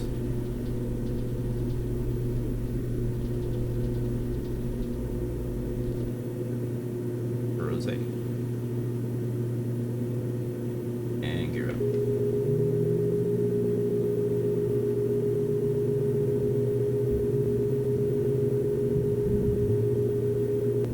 Alright, flaps up. I think we still had our landing flaps down.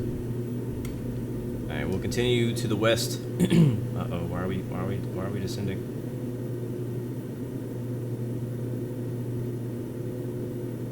Man, we must be heavy today. This thing is really struggling in the climb out.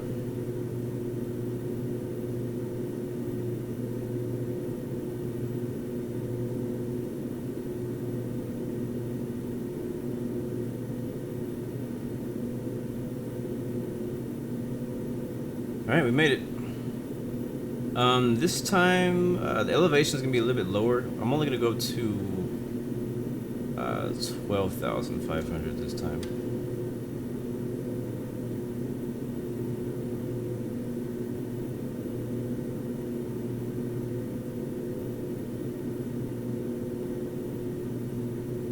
Alright, there's 12,000 pre-selected. Go to nav mode. God Amper on, nav mode, altitude select. IS. Autopod engage. Autopod's in control. Can't remember if it's down or up. I think it's down.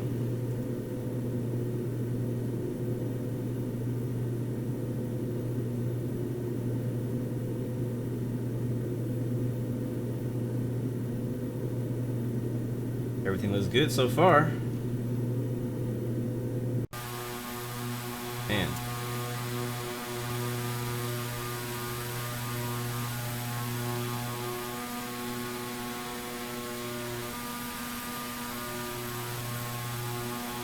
One thing I do like on the Beechcraft 1900 is this little fin down here on the bottom.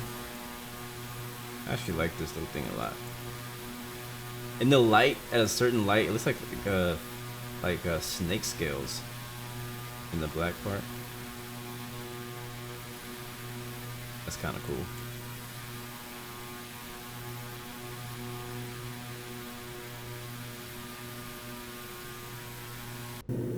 Yeah, this is the side of the Grand Canyon where the elevation starts to lower when you get into the Vegas area. So the next airport's only 38 miles away, and we'll be there, it says 10 minutes at this speed. So honestly, we don't need to go that high. We can go to 10,005.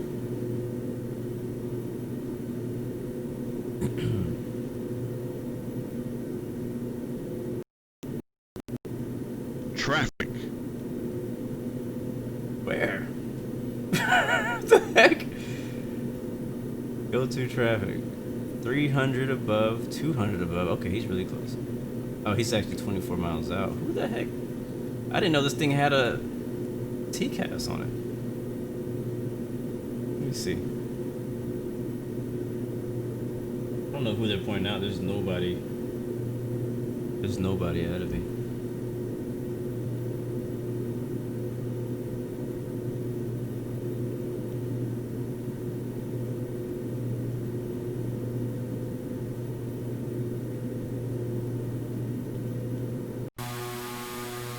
So I don't have any, I don't really have any plans for the weekend. I don't really know what I am doing or what me and my wife are doing this weekend. That looks nice. Probably just gonna hang out at the house, chill. I go out to eat or something.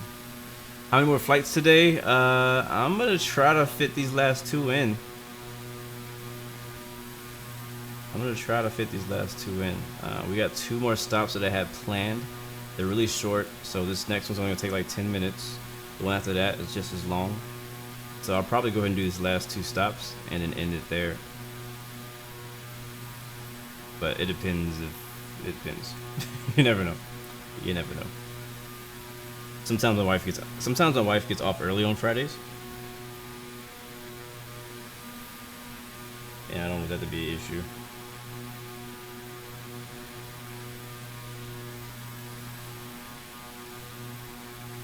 But I had to do a stream later today because I just had a lot going on, a lot that I needed to get done for work and other things. So wasn't able to stream at my usual time that I would usually stream at. But usually, for like the route like this, we started off in Pleasant Valley, P48, and headed out to the Grand Canyon, flew over the Grand Canyon to the West Grand Canyon, and then over to the Vegas area.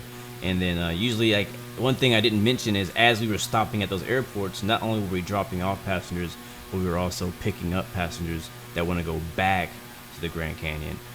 So we're gonna have a full flight heading back. We're not gonna have time to do that flight on the stream, but those flights will be done eventually. Matter of fact, like, you guys could fly them if you want it. They'll be available on the FSeconomy for anybody to fly. Most likely I'll fly them later on when I get a chance. But usually that's what I do. I'll just pick up all those passengers and fly them all the way out here, fly them back. It's only maybe like a couple hours of flying if you do it in real time. Some people like to do like time slewing. I personally am not a fan of doing that. I don't mind when other people do it, but I like to do flights in real time. So all the flights that I do in FSeconomy are all in real time. So if it's an hour flight, it's an hour flight for me. What's up, Jaden? Good to see you, man. Watching from Ottawa. What's up, man? Is it cold out there? And Luke, what's up, man? I'm doing well. Thanks for asking. Jaden, what's up, bro? And Magdalena, welcome to the stream as well. And again, if I missed any of your questions, send it again. I'm giving you permission to re-ask because since we had so many, you know, takeoffs and landings today, it's kind of tough for me to, you know, watch the chat during the takeoff and landing parts of the flight. So funny thing, me and a friend of mine yesterday were talking about long hauls versus short hauls, and how whenever you do a flight, every flight has the same elements in it. It has takeoff, has pre-flight, takeoff, landing. No, it's pre-flight, takeoff, cruise, landing, and then obviously taxi to the gate, right, shut down. Now, when you do a long haul, you know, all the fun stuff, pre-flight, takeoff, climb, and then you're cruising, right? And then you have landing, and I guess taxi to the gate. I guess the fun stuff. So the fun part is the beginning and the end. And so if you do a long haul, like a 6-hour, 8-hour, 12-hour flight, you know, you have that, you know, you have fun. People enjoy doing that. But if you do a short haul, you can have the same amount of fun in less time. I don't know. What's the way I've been seeing it. I'm not talking against long hauls because I know a lot of you guys love doing them. I just, you know, I don't do a lot of them. That's just how I am. Let's go ahead and start descending, actually. But in the time that one of you guys could do a 8-hour long haul, I could have done 8 short hauls and had 8 times the amount of fun. I don't know. That's kind of how I was seeing it. I was like, I could have 8 times more fun than you while you're doing an 8-hour long haul, because I can do 8 1-hour flights. You know what I mean? 8 landings versus 1 landing in 8 hours. I don't know. How do you guys feel about that? It's pretty cold in Houston right now. Is it? How cold is it in Houston right now? I haven't been outside. It is 53, so it's cold for us. But technically, nah, it's not really cold. It's like, I don't know. In most places, they would be like, 51, that's good. That's like, you know, that's spring weather. Out here, if it gets freaking 51, we're like freezing our butts off. Alright, I'm actually gonna switch to heading mode because I think it's gonna switch us. It's gonna turn me around if I fly too far. Alright, heading mode, so we need to keep going straight. That's our airport right there on the other side of the lake. And elevation of that airport is only 1,300, 1,200. No, 2,100 is going to be the pattern. So we're probably going to miss that one by a bit. I'm pulling the power back. We're almost over speeding already. And we'll descend pretty quick.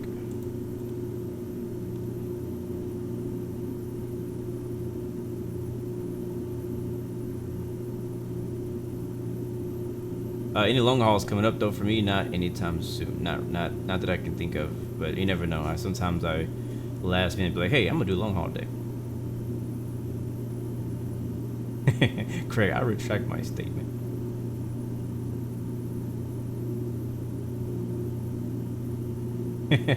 You think 51's cold? Come to Toronto or Scotland. No, I get you though, Starley, on the whole long haul comment. Like, it's true though. There's a certain satisfaction you get for doing completing a long haul. There's a certain satisfaction you get for completing a long haul, and it's not the same that you would get for completing a short haul. The altimeter's me 3017.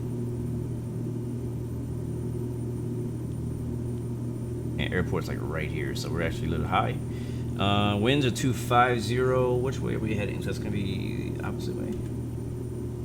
50 would be that way. So we're gonna have to kind of like loop back around and then land. That's what we'll do. The airport is right there in Perkins Field. This is the King, oh sorry, I keep saying King Air. This is the Beechcraft 1900 by Coronado. And before you ask if I recommend it, if you think it looks good, yes, I recommend it. But if you think it's ugly, then I don't recommend it. Because I think it's ugly, personally. That's just my preference, I guess, in planes. I think this plane is not attractive. But I fly it because it makes a lot of money for me in my airline. So, alright, we're going to go autopilot off, yaw damper off. And we're going to take control. We are 4,000 feet above the airfield. Winds are 250 at 3. Dew point -8. Altimeter 3017. Density altitude 3,400 feet. And this will be our second to last stop. We'll stop here. Try to make it a quick stop. Make it a quick turn. And then head down to our final stop of Triangle Air Park. Matter of fact, I'm just going to land this way. I'm going to kind of cheat. I'm not gonna go all the way around. Yeah, we'll do it. I'll be a professional today. We turn landing lights on. They are on. The prop sync will go off. And we'll turn into right traffic runway 31.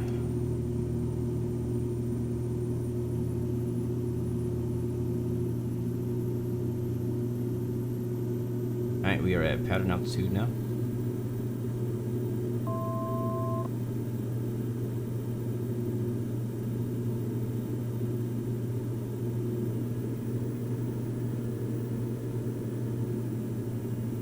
But back to the whole long haul comment before I jump to something different. But yeah, I agree. There is a certain satisfaction you get for doing a long haul. I mentioned it when I attempted my last long haul a week ago when we flew from JFK to London, I think is what we did. Yeah, it was JFK to London, and my sim crashed, and I couldn't, like, I only made it like maybe 20 minutes into the flight. And then we started from like halfway there, and I didn't get the satisfaction of actually doing the long haul because I didn't technically do the long haul that I set out to do. But there is also a satisfaction for doing a regular short haul. And so I don't know, some people just enjoy being more occupied for longer than just sitting around for a long time. Alright, we're going to turn right base. Perkins Field traffic, Beechcraft 116 Bravo on a right base runway 31, Perkins Field traffic. I assume I'm still on VATSIM? Yeah, we're still on VATSIM. Nobody's talking, but we're on. Somebody hears us. Alright, gears down, 3 green, flaps coming down to full. Should be on, roughly lined up with the runway when we roll out, but I think we're gonna kind of overshoot it again. Where is it? Where is it? Where is it? Where is it? Oh, we overshot it big time, didn't we? Yep. Oh god. Oh god, we overshot it bad. Oh, this is not a good setup. I'm gonna go for it though, because I'm a professional. I'm gonna go for it, guys. We got plenty of runway. We're going to use all of it. Here we go. Poor flight just told me sync rate. You don't know anything. Oh my god. This is like some freaking bush approach flying. Oh man, we came right on it though. But can't we put it down softly? Oh, there's a float. There's a float. Alright, we're down. Reversers. We don't have a lot of runway left. Oh boy. Yes, sir. That is the right words. We made it though. But did you die? But did you die, sir?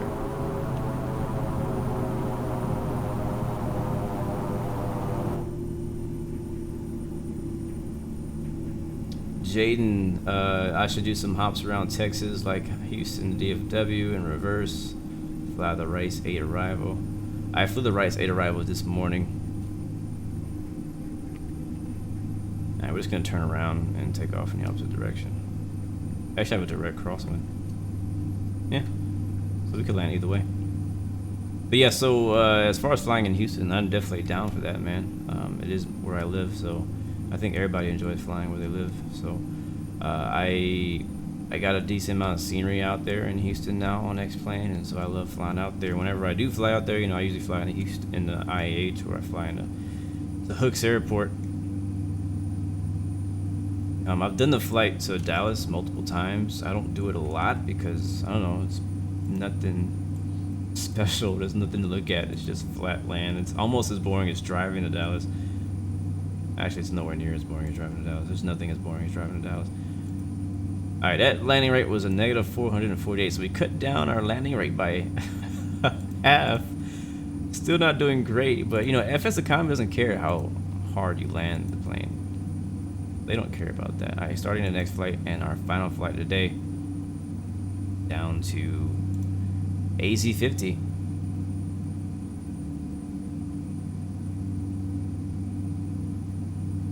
But yeah, this morning I did a flight. It was actually kind of it was sort of an overnight flight, except I just paused it overnight. I didn't actually fly overnight. But I started a flight last night. It was a ferry flight. I was trying to move an Eclipse 500 from Arizona to Houston DWH. So not the Intercontinental, the Hooks Airport. Where are we going? We're at U08. And we're going to ACpt. I'm trying to get Project Flyer set up. But anyways, flying in, it was like a 650-mile flight. Flew about 39,000 feet. I had a really good wind behind me, so it only took me an hour and a half. It took me 2 hours actually. 2226, call sign November 116 Bravo. IFR B20, booking dispatch, base route. And so, anyway, I flew the Rice 8 arrival into there. It actually goes into both the small airports and into the international. Alright, I think as long as I got these passengers loaded, we are ready to go. They are. Alright, flaps for takeoff.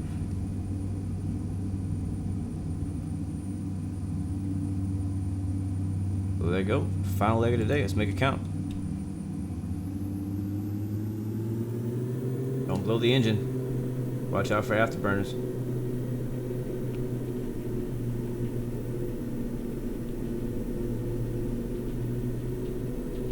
Just a little bump there in the runway.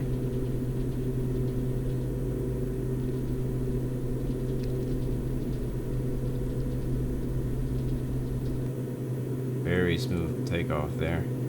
Not too windy. Vegas is going to be off our right wing when we get airborne. Probably won't be able to see it from here, but it is over there. Alright, flaps coming up. Actually, I live underneath the 08 left, 08 right approach. Pretty cool. I can see the planes flying out here. I'm actually a little bit north of it now, but I still see them basically intercepting the localizer into 08 left and 08 right. Mainly 08 left, that's the northern one. Alright, let's get the aircraft set up. Yaw damper on. Altitude, let's go up to, we're not going to go very high. I'm going to go to 8,000. Maybe not even, yeah, we'll do 8,500.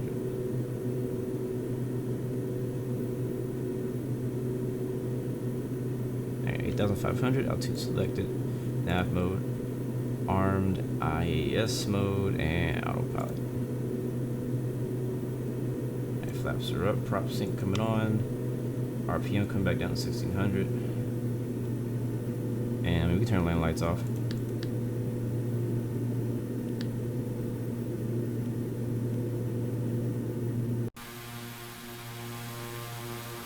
It's a pretty nice day out here, very VFR weather for the most part. Kind of hazy, but decent visibility.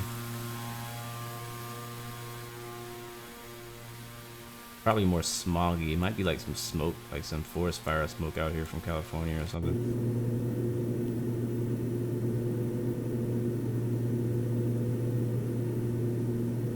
All right, I'm gonna pull up ForeFlight for you guys so you can see what our final leg is looking like. About 45 miles. It's gonna take us about 15 minutes. And so this is what it looks like. So again, this is Las Vegas in their massive Class Bravo. That's all that blue. It's a Class Bravo. And so we were up here at Perkins, north of Echo Bay. And we're just gonna fly straight down. Gonna keep us completely out of the airspace. So really, if we were flying a 172 or something, if we were flying like for real VFR, we wouldn't even have to talk to them at all. As far as ATC, the AZ-50 is another small little airport. It's actually more of it's a private airfield, but we own it, so we can land there. Yeah, I mean, I'm looking forward to flying out there and landing there. I don't know. I haven't really done a lot of streams with that scenery yet. I feel like I don't stream my own scenery enough. I stream a lot of other people's scenery and free sceneries, but I don't stream enough of my own. But if you just joined us, this is what our flight plan looked like today. So we started out over here in the Phoenix area at another airport that we own, Papa 48. Our longest leg was from there to the Grand Canyon. That was a decent flight, decent landing. And on our takeoff out of there, we actually had the afterburners took effect for some reason. We had a big engine fire and we crashed. At least we didn't crash in the canyon. We crashed in the forest before we got to the canyon. So I guess that's a positive. And so anyways, tried again, took off in the Grand Canyon, headed west. Kind of took the scenic route. And yeah, so that's where we landed there. And now we're here. I love this app, man. Like this, I'm getting used to it. There's a lot of features I don't have access to because I don't own it. I'm just using the trial version. But there's so much information in here, man. You can put weather data on here, like everything. So it's super helpful for a pilot. And I'm like really kind of like, it makes me want to get an iPad so that I can have it on an iPad whenever I get in a plane and use it as kind of like an assistant, whenever I need to get a reference or find a frequency. Cause like you can literally just click on it, something, and get the reference. Matter of fact, that's an aircraft, November 677 extra uniform. I don't know if it's a real plane. That's in the simulator. Fuck, that's probably gotta be a real plane.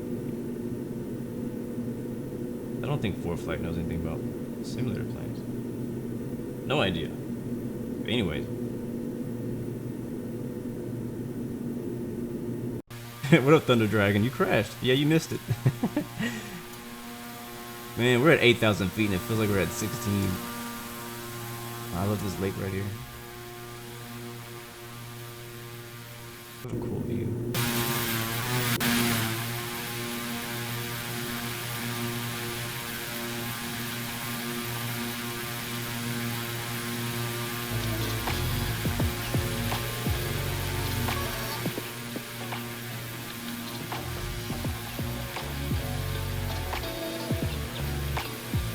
Yes, sir, this is ForeFlight. Matter of fact, let me take it down. I'll just look. Sean, what's up, man? Good to see you. Have you been up all night? Dang. I don't know what my favorite arrival is into Houston. Honestly, I probably I feel like I should know. Like, I feel bad that I don't know. I only know the Rice arrival because I just flew it on the sim not long ago. There's another one. I can't remember the names. I flew into Houston pretty frequently lately though. Airline and GA.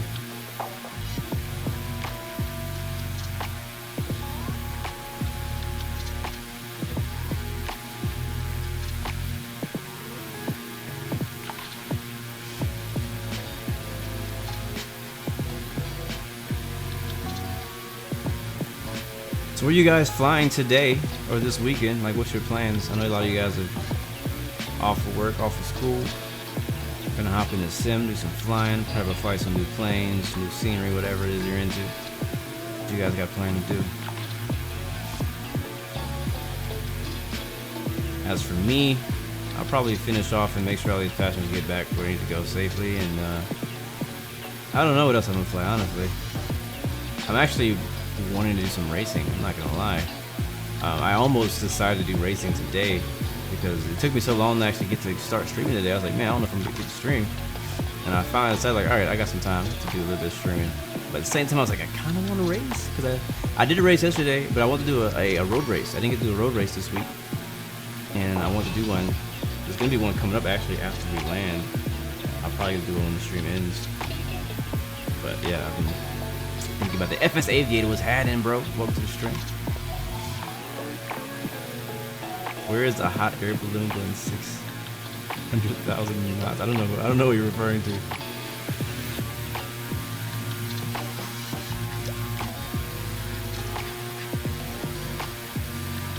But thank you for the subscription, bro. Welcome to the Blue Arrow Royal family, baby.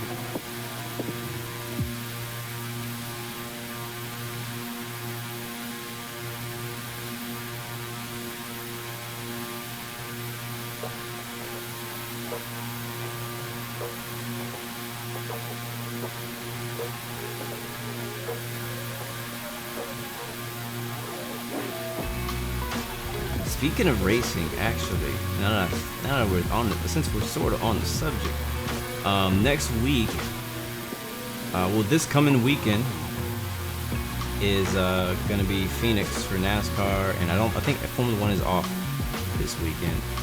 But next weekend for NASCAR is gonna be the final race of the season. So I think I'm probably gonna dedicate next week to racing. It's kind of what I've been thinking about since it's like the end of the season.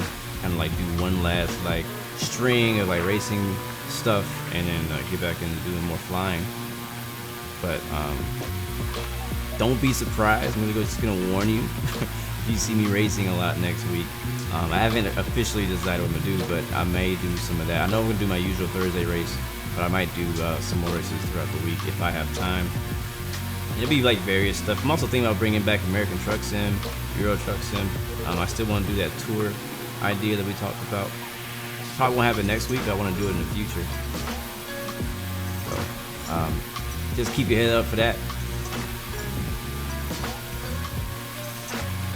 Yeah, graphics are sexy right now, man. That's what's amazing. I love this view right here, right off the tip. Right off the tip. Yeah, we're actually halfway already. We're beyond halfway. Probably need to start ascending. 16 miles out, man. These short flights, they always catch me off guard. I'm like, why are we still climbing? Where are we? I just noticed we're at 14,000 feet and climbing. Man, we need to ascend quickly. I didn't hit auto select, that's why.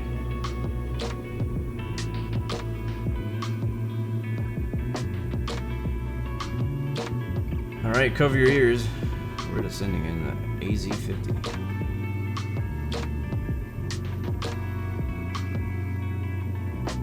I don't know if we're gonna get any information. I wonder what the information looks like for private airport. Like the pattern is at 3,400 feet, and the White Hills, Arizona. The airport elevation is 2,460. And it's not gonna have a VTOL. Didn't think so. We can use Boulder's weather information. So they got 3019. We can change to that. Update the altimeter. Winds are 050 at 6. This airport doesn't really have runway numbers. So we'll land. We'll need to land to the north. So we'll come in probably right traffic. Yeah, we'll do right traffic and land to the north into Tryme Airport. That is the plan. That's true. Better to climb than to fall. I love flying out here, man. I know it's a desert, but there's so much just varying degrees of mountains, and shapes, and all kind of stuff. But I love this route. I love flying this route out here in the Grand Canyon. This string of routes, and we have a lot of other really scenic routes out in northern and southern California. I think I can actually already see the airport. Right there. Let me just send it quicker.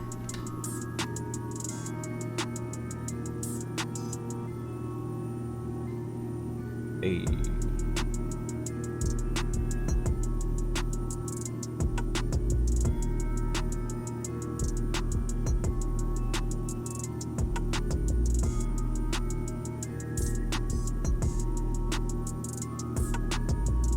Passing 9,000.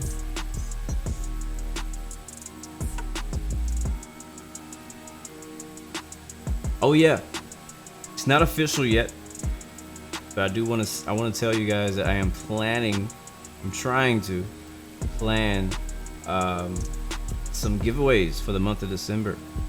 I'm planning to do some giveaways, and I'm actually already reaching out to people, sponsor giveaways, things like that. So kind of like, I'm not gonna tell you the whole idea because I don't want anybody stealing it, but I'm gonna be talking to different developers, different just people in general who may want to donate, whether it be a Amazon gift card, maybe it's a developer, maybe they want to donate one of their own products for the giveaway. Because I just want to do a bunch of giveaways in the month of December and just give back to you guys and kind of like partner with some of these people I've been working up relationships with and give back to you guys. So if any of you guys have the heart to give back, don't think you're not giving to me, you're basically giving to the community. And so I'm gonna be asking people to give different Amazon gift cards, whatever you can afford. It could be a $20 gift card, $25 gift card, $10 gift card, $5 gift card, whatever it may be. Either way, you're giving something, and that's gonna help somebody get something this Christmas. So that's the idea, is basically gift cards and free stuff. And I'm also gonna try to get like some gift cards to the X-Plane store and maybe some other things. So it's gonna turn the autopilot off. I see the airport ahead of us. I'm gonna kind of offset us to the left here and enter into right traffic. Baseball Inferno, what's up, man? Good to see you. I know, right? You see this? You see these graphics, right? You see these graphics, you see this scenery, and then you think about, man, how is that gonna look in Microsoft Flight Simulator, right? So, like, it looks great now. It looks good here. Like, I'm pretty happy, honestly, with this. But we all know, based on what they've shown, it's supposed to look better, like a lot better. So, looking forward to that, absolutely. Just kind of like flights like these and flying around in X-Plane, seeing some of the beautiful areas and stuff that I've made add-ons, not made add-ons, but like downloaded add-ons to make it look good. And you're like, hey, out of the box, it's supposed to look good. So we'll see. All right, we're gonna prepare to land here. We're gonna right downwind for the northern runway. This will be our last stop today. Make sure you buckle up. Make sure we don't stall this time.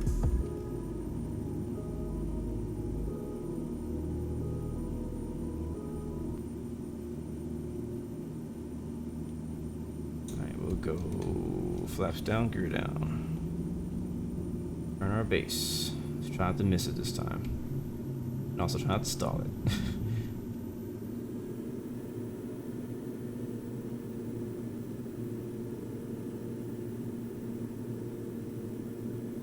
Coop G Sweat, what's up, man? Good to see you.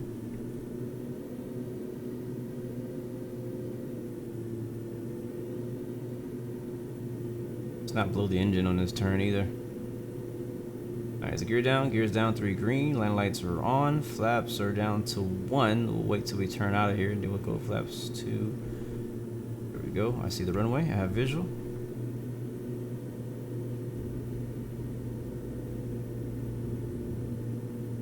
Alright, let's get it.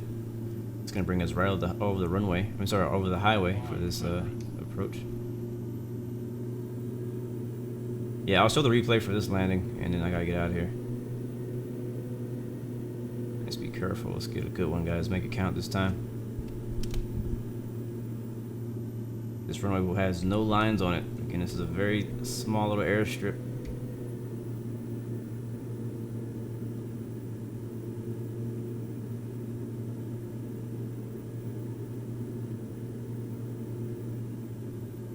Put it down, put it down, put it down, put it down, put it down. Alright. Thankfully, this is a long runway because we used a lot of it. Definitely softer than the last two. Could have been better. But did you die? Alright, manual braking, reverse is coming off, and we're gonna park it in the dirt. Welcome to Triangle Air Park.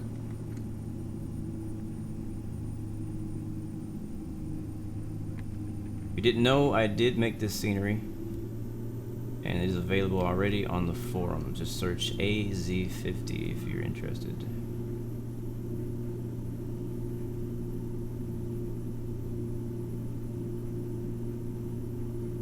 And we're actually gonna park it in the hangar because it's our last stop for now, and I'll pick it up. I'll take the rest of the passengers back where they need to go later on. I think this is my turn.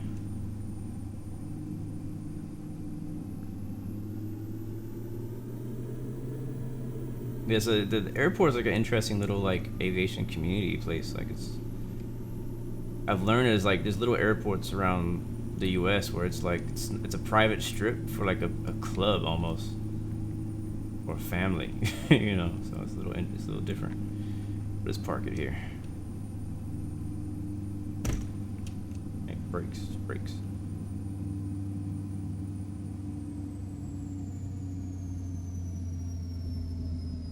Chris, what's up, man? Good to see you. Welcome to the stream. I'm gonna go ahead and close out for flight. If you're new, well, welcome, man. Glad to have you by. You got here right in time for the replay. We just finished flying the Beechcraft 1900, taking around some passengers for FSeconomy, and it looks like our landing rate that time was a 152, so big improvement from the last two landings, which were horrible. I'm gonna get Project Fly shut down. And I'm gonna get set up for our replay today, guys, and we'll get out of here just after that. But thank you guys for flying. If you gotta go, I'll see you next time. But thank you guys so much for your support. And yeah, man, keeping me company here. Alright, hit the replay mode. We'll get off of Bat Sim as well. We don't need that anymore. Here we go.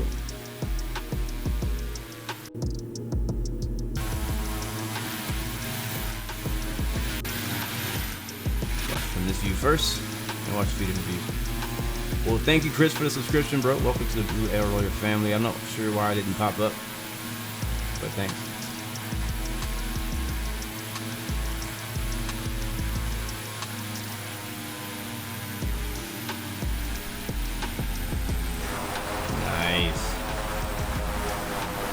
Nice. I'll take that any day. Alright, rewind. Alright, so good old flyby.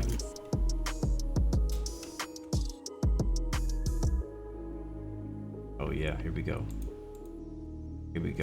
This is the one.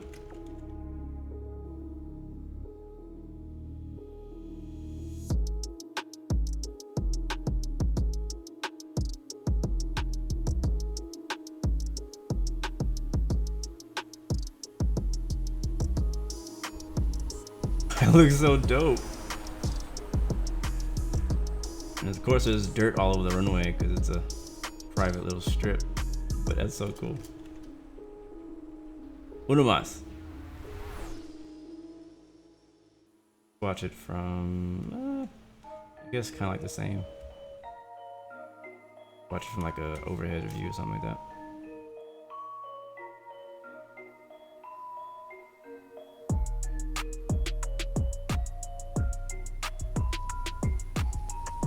Yeah, buddy. Yeah. All right. Let's do one last window view for the passengers. And guys, we're gonna have to say goodbye today. I don't stream on the weekend, so don't look for me streaming on the weekend. Probably will return on Tuesday. Things go as planned. Thank you, Chris. Thank you, Coop G. Thank you, It's Els, Pratt P6, Baseball Inferno, iTails, Thunder Dragon, all you guys who stopped in, FS, Aviator, Jacob, Jaden, Infinite 117, all you guys. I can't shout everybody out because I think some of you guys may not be here anymore. Starley, Craig Dixon. Until next time, as I always say, remember you got 3 choices. Remember, you got 3 choices: give up, give in, or give it all. You got peace, love, and God bless you. I will see you guys next time, next video. Have a great weekend. I'm out. Fly Blue Arrow.